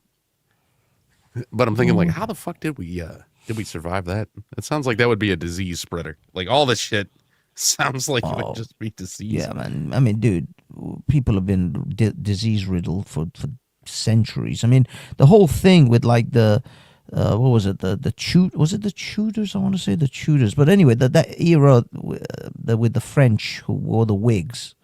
You know, when the period where everybody wore wigs and painted their face white. Yeah. That's because everybody suffered from syphilis. Everybody had syphilis. And yeah, they had to cover their faces with white powder to cover all the I forgot, I don't know what it is. Like smooth out their skin. Yeah. And the wigs because their hair was falling out. That's like Fouquet from Cheech and Chong's The Corsican Brothers. You remember him? Fouquet, he was the bad guy in it. He had the white face and he wore the wig. Yes, I'm just looking it up.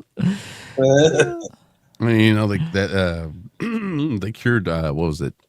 Smallpox, I think it was. Like by finding out that the milkmaids didn't have pock marks on their face, and they found out there was an enzyme in milk that could cure it or stop it from affecting you. Fucking smallpox, or maybe it was cowpox. I don't know what the name of it was. But yeah. I mean, there's so much diseases, mostly actually in the cities. A lot of that shit was in the cities, where people, in these, Paris and London and all these places, absolute filth. Yeah, well, they would just throw their shit right out the window into the street. Yeah. You know what I would do? I'd just shit right out the window. Why even save it for a minute? You would think, hang your ass out the window and aim for somebody you don't like. That's what you do. I do it right now. Wait, no, I'm on the first floor. Never mind. It's like, hey, Bill, what are you doing? I've been sitting here for 40 minutes for that asshole Jack to walk by. I can't hold it anymore. There was a lot of people drinking coffee too back then, right? So coffee shit. Instead of dropping a balloon or something like you do now on your friend, you just shit on their head. You're like, I knew it was, you just took a bath yesterday. You got to break the rules. You got to take 2 in a year. Punk ass. Absolute filth. It's like in Monty Python's The Holy Grail, one of the peasants says, "Oh, there's the king," and the other one says, "How do you know?" And he says, "Well, he hasn't got shit all over him." That's what I mean, man. You're right. It's amazing the human race survived that whole period, and we got to where we are. How the fuck did we manage that shit? We can't even deal with some coof.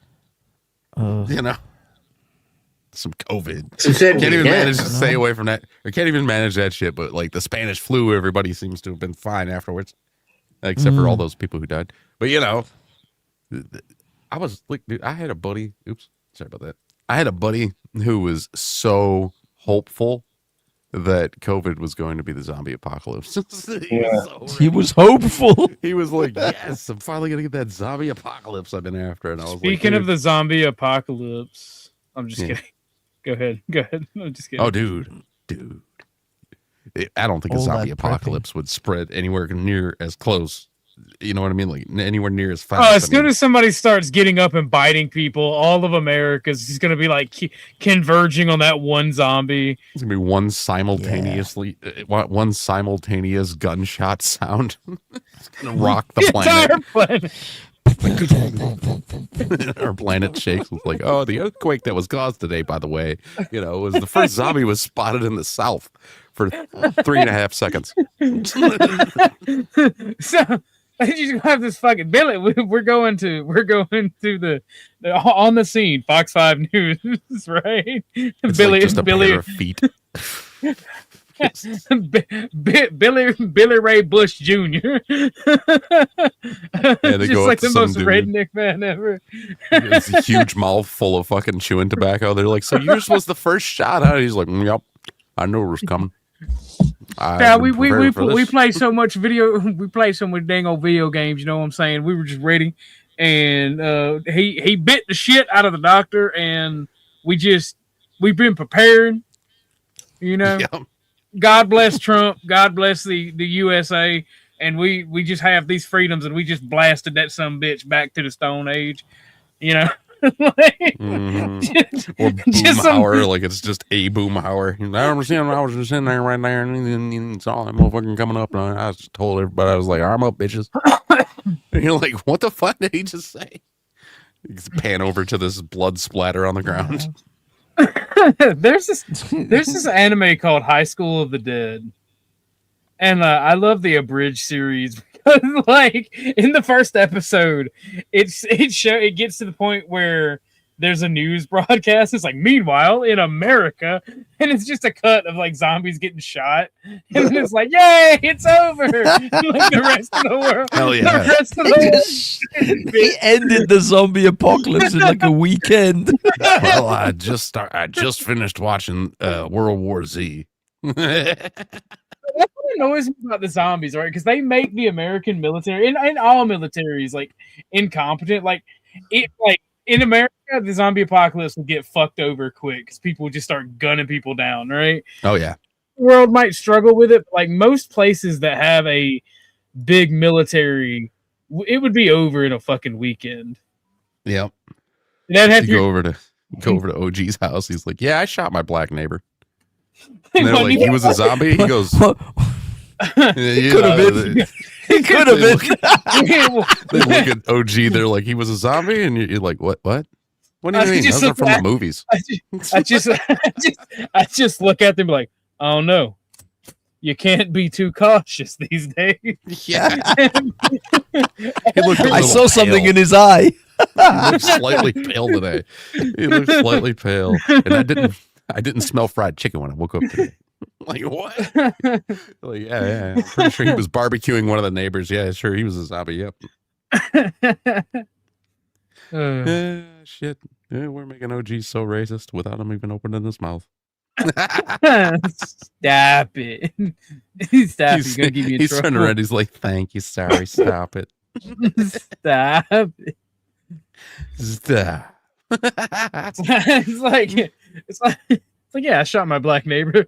They fucking news pans over to me. I'm in this close to Detroit, and there's just gunshots constantly. I'm like, it was a zombie apocalypse? This seems normal to me. This is a Tuesday, bro. What are you guys talking about? Like, there's so many people that get killed here every day. It never even hits the news, Like, what the fuck? Now all of a sudden the news is here. You're like, "Oh, we see you're in the local neighborhood clown." I'm like, "No, I'm actually a zombie." Oh Lord. Oh Like, man, Shaun of the Dead's a great movie. Oh, Shaun of the Dead was fucking great. It was just like the complete obliviousness of him walking to the fucking store was just fucking peak. Hell yeah. And the whole "you've got red on you." Yep, I do. What the fuck? They make good movies once in a while. That one I sent you the trailer for, I don't know if there's any music in that'd get you, but the Operation Taco Gary's, that caught me off guard being a good movie. So if anybody's got Amazon, just watch it. Don't even check out the trailer. It's better without it. It really is. What's it called? Operation Taco Gary's. Operation Taco Gary's. Yep. Yeah, I found it on accident the other night. Like I said last, I followed it up with a different movie, and the different movie was so bad I just ended up turning it off. It was called National Lampoon's TV, the movie, and I was like, it looks like it was made with a fucking $5 budget. Terrible. Well, gents, I'm gonna go and I'm gonna actually watch that film, but I'm gonna sleep and then I'm gonna watch it next time I wake up. He's gonna go touch himself while watching that film. Thank you for coming. Wow. Yeah, no worries, guys. Thanks for the laughs. All right, man. Have a good No problem, night. brother, man. Everybody's leaving. We need new people to say stupid things to. Oh, we need new blood. Get in here. I'll Let look us around. annoy We'll you. see. I sent you a couple of pretty stupid videos on Discord too. They're non-copywritten, but I'm like, I haven't been using them. Maybe you want to use them for something. I don't know. I saw them. I'm gonna go through them, see the content, Like the because like Dora there's one. a lot of peeps have been helping me, and they've just been sending me stuff to go review, and I gotta go review it. I ain't trying to be a lazy bastard, but fucking A. Here you. Yeah. Wait. No. Where is it? I thought I had it like queued up and ready. I was gonna say, you want me to just screen share one of them? I got one of them. I'll do one of them if you want. Yeah, sure, we can. No biggie. I just love this fucking video. Like anybody who watches me has seen it. I've been getting ready to go to like start a new job, so I haven't had time to screen stuff, go back and clip stuff. I want to get the you and Nunzio clip. Yeah, I downloaded the stream. I was thinking about cutting it, but here you go. Ready? This dude's gonna show you some body wash. Whatever you do, if you ever purchase Dr. Bronner's 18-in-1 hemp peppermint pure castor soap, it felt like I was in the shower, but the crack of my ass was outside on the stoop drinking a 40, trying to get a record deal, freestyling all that damn day in the wintertime. That's what it felt like. You know what I'm saying? I felt like a giant Newport in the shower. That's Giant Newport. like. And you know, once I washed everything off, I felt clean as shit. I felt like my sins have been washed away. Okay? I pray to God anybody using it never gets none of this stuff in their eye. Well, shit, they get in their eye, they fuck around, have 20/20 vision, maybe 20/10 vision. Fuck around, have 20/20 vision. Then I used to do this. I'd be like, let's check in on Dora.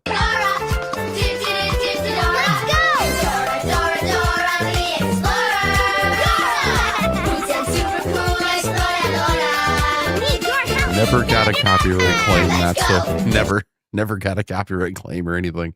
So I'm pretty sure it's clear. But what do you think about that? That makes me sad. It makes me really sad, but happy at the same time. I laugh at that shit, dude. It's so fucking weird. You know who that is? You're not going to believe who's really behind those sunglasses. Who? It's Rob Noor. No, Rob Noor, no. Dude, Rob, no. it's either him or Cool Vic. I really don't know. Yes. Yeah. I know I had one of Cool Vic. He was in like a pink suit and he was on all fours and he was snorting like a piggy. I know that was him. That's funny. Oh, you want a terrible one? Yes. Probably wouldn't want to shoot me for this, but here. This dude's eating some McDonald's breakfast.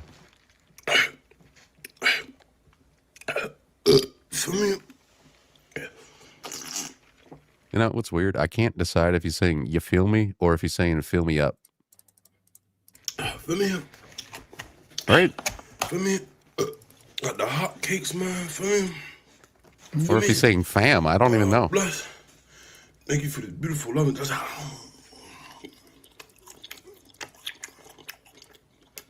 I told you it was bad. You like the sound effects? I do not like the sound effects at all. The smacking. The smacking.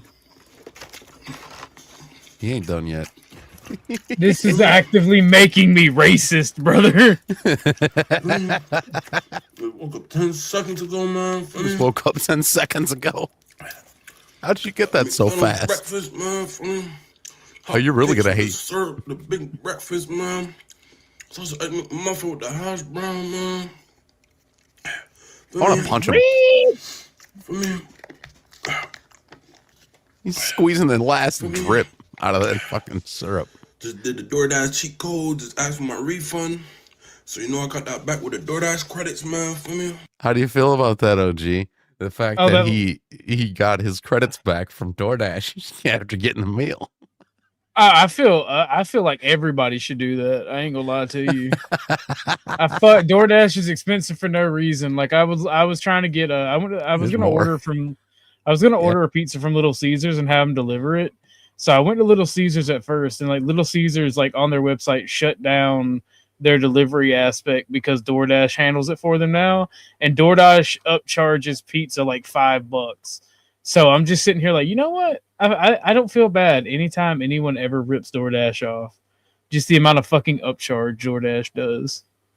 Yeah. So I wound up not They do. getting a pizza. You like him more now, though. Okay. We all good, No. I don't like him at all. I just agree with his opinions on DoorDash. For me, You donate to OG and you'll get less of these videos out of me. Shit, I'm gonna have to donate to you to not see the rest of it. Look at them By the eyeballs. way, these are the people. These are the people when Vibe talks about less people are okay. Like these are the types of people that I'm like, you know what? Maybe population decline isn't so bad. I don't know how he's crunching a pancake. Dude, there's too many motherfuckers. There's 8 Crunching a billion pancake. motherfuckers. How's he doing that? Fucking crunching on a pancake, dude. Bro, the smacking is driving me fucking crazy. Like I'm actually getting angry. Like This stuff amazes me. how can I? Look how at can his you- how can- eyes. feel me? You feel me? I want some orange soda now. You feel me? You feel me? Orange You soda feel me? is good as fuck. Orange soda. Who loves orange soda? I do. Kel loves think orange soda. Did you say Kel? Kel loves orange soda. You never watched Kenan and Kel? Uh-uh. Kenan and Kel back in the old days, man. I thought you were talking about Kinetic Kel. Oh no, Nickelodeon. Here, did that one not make you racist enough? I You was want a- something I- that can add to it. I was a Cartoon Network person. You know, out of all the kid diddling I stuff became that's one. come out of these Cartoon Networks was not up there, and I was so proud. Yeah, me too. It's like, 'cause, I couldn't- they didn't do live action shit. Not half as much as Nickelodeon. You know, and I think that had something to do with it. But also, Nickelodeon hired people that were already on the offenders list before they ever worked for Nickelodeon. Oh no. Yeah, there's a guy. His name I think is Jake Peck or something like that. He's not related to the guy from Drake and Josh, but like he's the one he molested Drake Bell when they were doing Drake and Josh. Really? Yup. And he was already on the offenders list before Nickelodeon ever had him working with kids. See, people who do that type of shit should be shot. Oh, absolutely. And like Drake Bell talked about the lawsuit because he tried to sue, Nickelodeon and shit for that. And he said when he walked into court, there was like 40 something actors that were all on the side of the other guy. And he said it was like people he had worked with personally that were on the side of the guy who molested him. And they're sitting there and they're giving him judging stares and shit. And he said that's a big reason why he like just kind of left Hollywood after a while, because everybody was against him and shit, saying like he was trying to get this dude in trouble who was so, much of an angel. The whole thing is But fucked yeah, up, he's though. ineffective. Like this is why I don't like any of these people. This is why leftists piss me off so much. And I'm specifically talking about American leftists. Right? Like it's all this fucking it's all the worst people believe in this shit. It's okay. OG, I'm gonna make it all better for you by hitting play on this video, and everything's gonna be better. This ain't no fucking gun. This ain't no normal gun. It ain't no normal gun. 1 bullet per second. What's a fucking switch? What do you think about the language so far? I mean, it's a fucking switch. It's a future Democratic senator from fucking Maryland. I don't know what you're talking about. The next Barack Obama. That's or possibly a future George Floyd. doctor. That is a future doctor right there. Future engineer. He's gonna cure cancer and put us on the moon. Dude, this is Sorry, George put us- Floyd 2 Electric Boogaloo over here. You done. Yeah. That's the Wyatt. Yeah. Crack baby, get up here. I don't play with 1 bullet per You say that's a little Wyatt? second fucking bullets. I play it 25 minutes per bullet. I don't know what the hell he Ain't thinks none of he's that saying. Shit, niggas. If y'all fucking got a Roblox that forgot shoot about 1 bullet per second, y'all the fucking ops.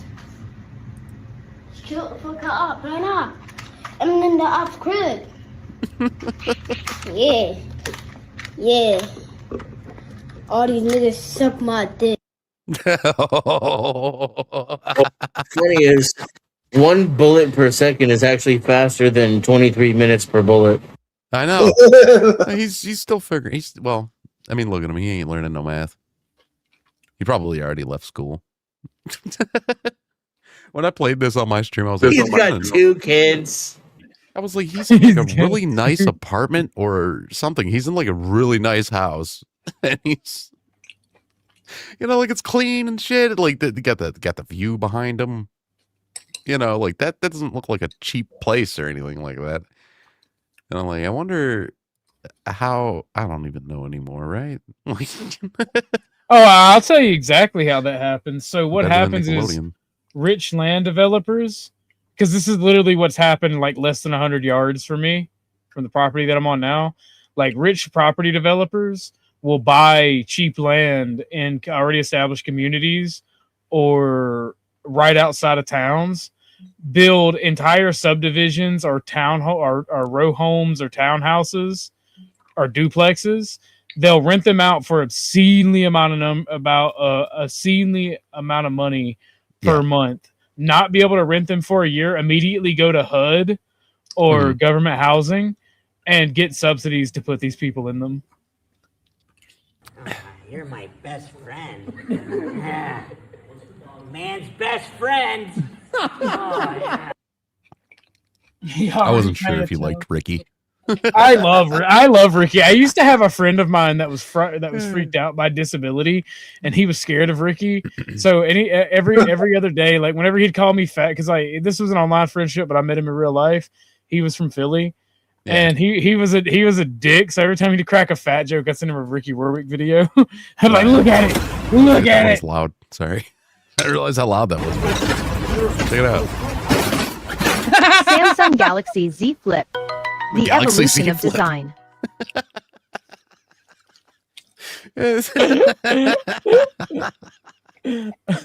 Fucking Ricky. Oh man, I want to see it again. Samsung Galaxy Z Flip. The evolution of design.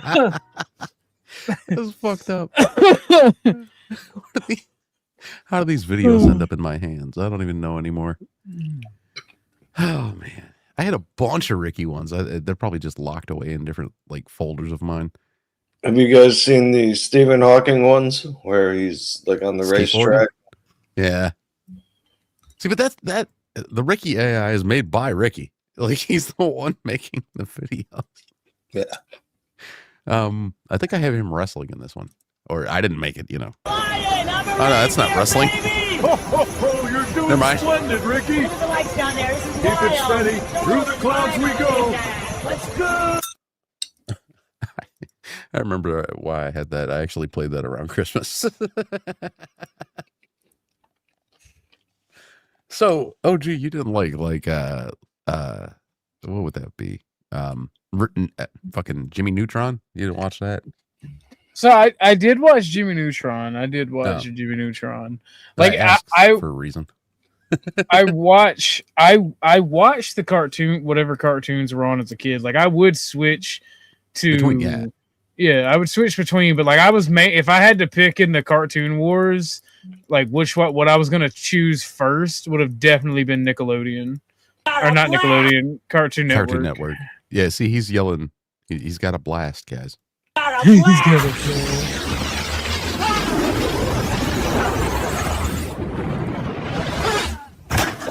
A blast! Got a blast! It's a Ricky one now. Got a blast!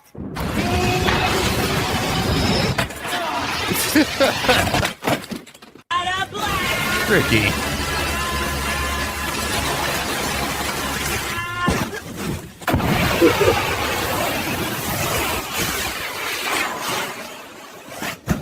Got a blast! How long is this?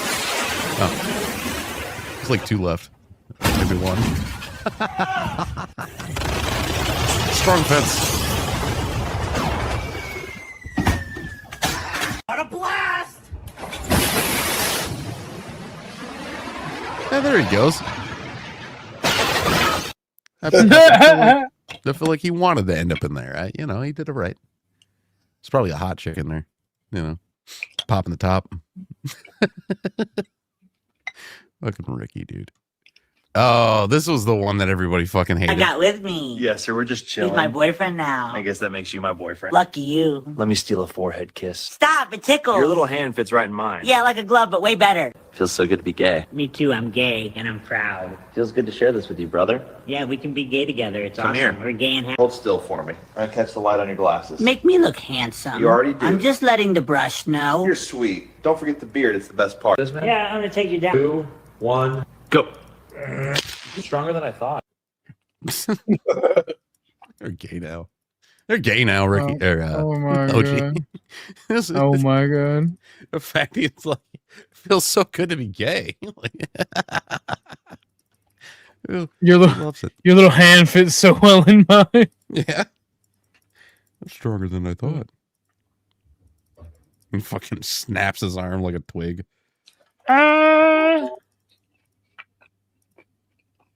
Yes.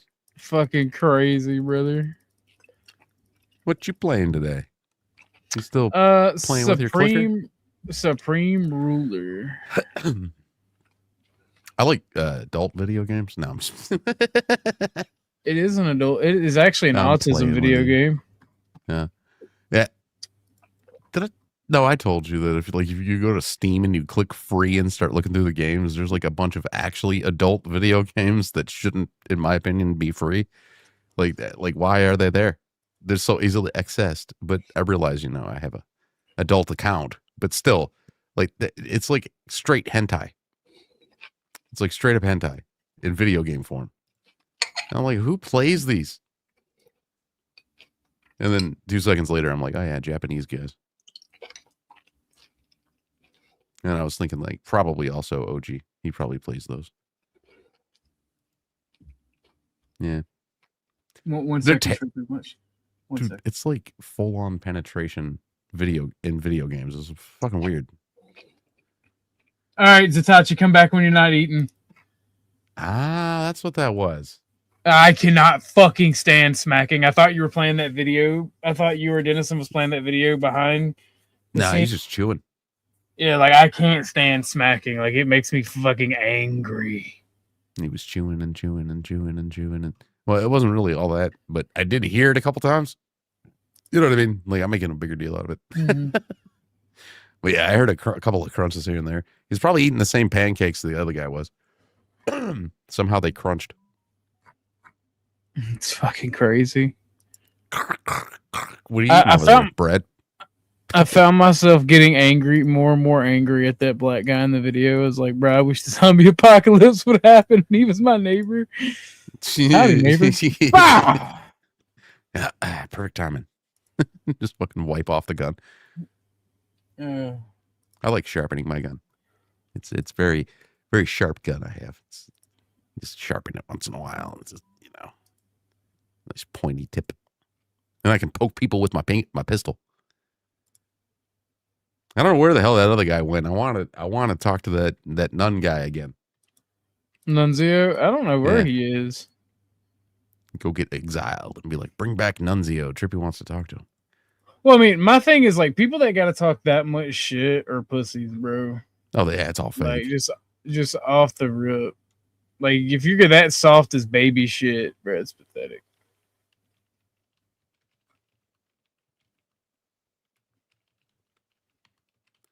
I see. Well, yeah, that's what I do. If you got to get that thrown, that fucked up. Also, how the hell did you pin the StreamYard link at the bottom of your chat? Is that new on YouTube or something? That is new on YouTube. Okay, I picked up on that as soon as I came in, and I was going to ask, but I just did. Sean asked how many of them videos of Ricky I had. I'm like, I still got 30, probably.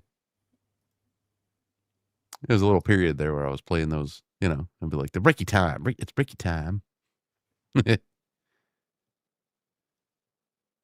Ooh, is this I think I might have found one of my videos of that guy that painted. What was his name? Bob Ross. Bob Ross. I think I found one of my AI Bob Ross videos. I don't have a screen share up anymore, though. Unless you want it up. I don't care. You're the host. So gay. You're so gay. No, wait, no, you're happy. You're so happy. Okay, let's make some happy little clouds. Motherfucker! You little motherfucking cat. Get the fuck out of here. Okay, let's make some happy little clouds. Oh, hey there, little fella. No, whoa. God damn it, you little motherfucking cat. Get the fuck out of here. Damn. Motherfucker! You little motherfucking cat. Get the fuck out of here. It's kind of the same line over and over. A little chaos never hurt a happy little tree. Back to our clouds. Okay, let's make some happy little clouds. Motherfucker! You little motherfucking cat. I'm gonna beat the fucking devil out of you. Okay, let's make another tree. Every tree needs a little friend. Damn it, the fucking devil out of you. There's a rhino. I am fucking done. Okay, let's make some happy little clouds right up here. Motherfucker! You little motherfucking cat. Get the fuck out of here. Whoever did the prompts let's make was some not happy very little original. clouds. Motherfucker! You little motherfucker. It's going to be the same line over and over. Like, damn, somebody was bad at prompts. You little motherfucking cat. You little motherfucking cat, get the fuck out of here, motherfucker. That same line, man. It's crazy. Dennison's about to arise and destroy whoever's talking shit on the kitties. Arise, chicken. Arise, chicken, arise, chicken, arise. Yeah, that was a great episode. Isn't he the same dude that held the sign up for them and was like, I am Sofa King? Yes. Sofa King retarded. Yeah. I love Aqua Teen Hunger Force, bro. Yeah. My favorite episode as a kid was the one where like Carl goes in the fucking, because I hated Carl as a character. Just like I had a neighbor that was like just a selfish douchebag, like a real life Carl. And I wish that the things that happened in Aqua Teen Hunger Force happened to like real life Carl. Like my favorite is when he gets when he goes to the woods and the trees are like writing shit down. They're just like ripping his flesh off. Mm-hmm. I need another piece of paper. He's like, where did I put that note? No, not here. And then he rolls them around. He's like, couldn't find his note. He didn't write anything on Carl. He just was ripping flesh off for no reason.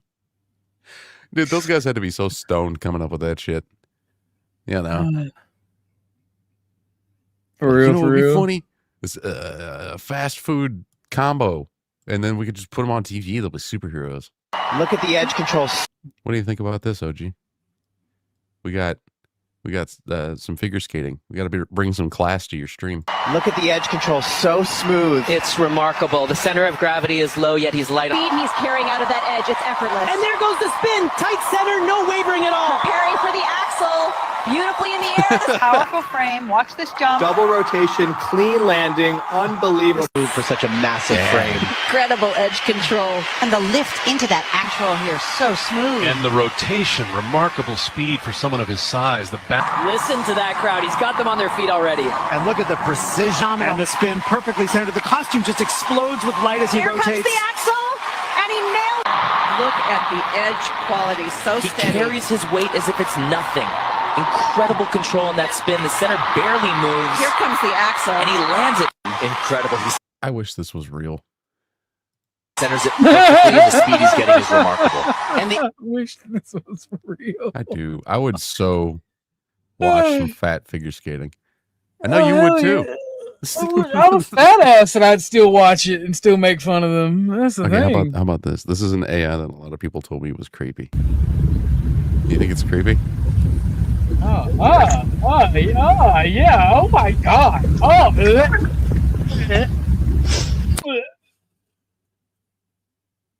What do you think, Denizen? I'm not watching. Oh, you didn't see Oh. that? My eyes are all watery and I want to throw up. It's got a kitty cat in it. Oh. Yeah, I So heard you were does- doing so bad does- things to kitties. Yeah, check this out, dude. This is when you can't find your cat. Oh god, I don't even want to hear it. Oh. Hey, now, how do you feel, chat? Oh man, That's disgusting. I know. Well. And still 10 people are watching your show. That's what I'm saying. I'm about to end it though. Thank you for coming, Let me Trippy. reload. Thank you for coming, Probably got Dennison. more. Y'all got any final thoughts? You got 12 people watching. Well, I got a lot of thoughts. Nothing. Oh, nothing good. Nothing bad. Nothing great. I don't know. Here, you know what? I'm going to give you a Bob Barker to leave on.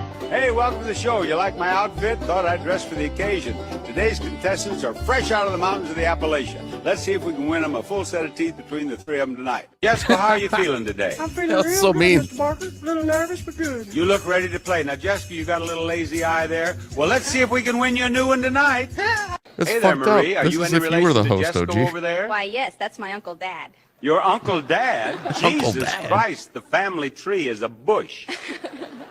All right, spin that wheel, Jesco. Jessica, oh, shoot, he's got the fentanyl going on. Huh? Let's wake you up before we bankrupt the pharmacy partner. You just won a brand new truck. What is the very first thing you're going to do with it, Cletus? Well, sir, I'm going to put a sticker on the back that says, cash, gas, or ass! Ah. Hell yeah. It's like if OG was the host of Family Feud. That would be me. Yeah, he said, we're going to see if we can't win him a set of 3 teeth between them. Okay. Anyway, there you go. There's a little Bob Barker to lighten up your lives, everyone. Dennison, you got any final thoughts, good sir? Everything is fake and gay, just like Indian vaporware and customer service. Okay. That's a good point. Face. What about you, Trippy? Yeah. What am I going to say? Something about the proletariat or some shit? I don't know. Talk about the Lupin Pro quickly, just to make the left angry. But no, thank you all for coming. I appreciate Trippy, Dennison being here, Flo, Grid, Vibe, and who else came up? But can't remember. I appreciate everybody for being here. Y'all go check out Flo. He's live. Trippy, are you going live? Nah, not today. I'll go live tomorrow with a conspiracy show or whatever I do. Fair enough. All right, guys. Bye. Bye.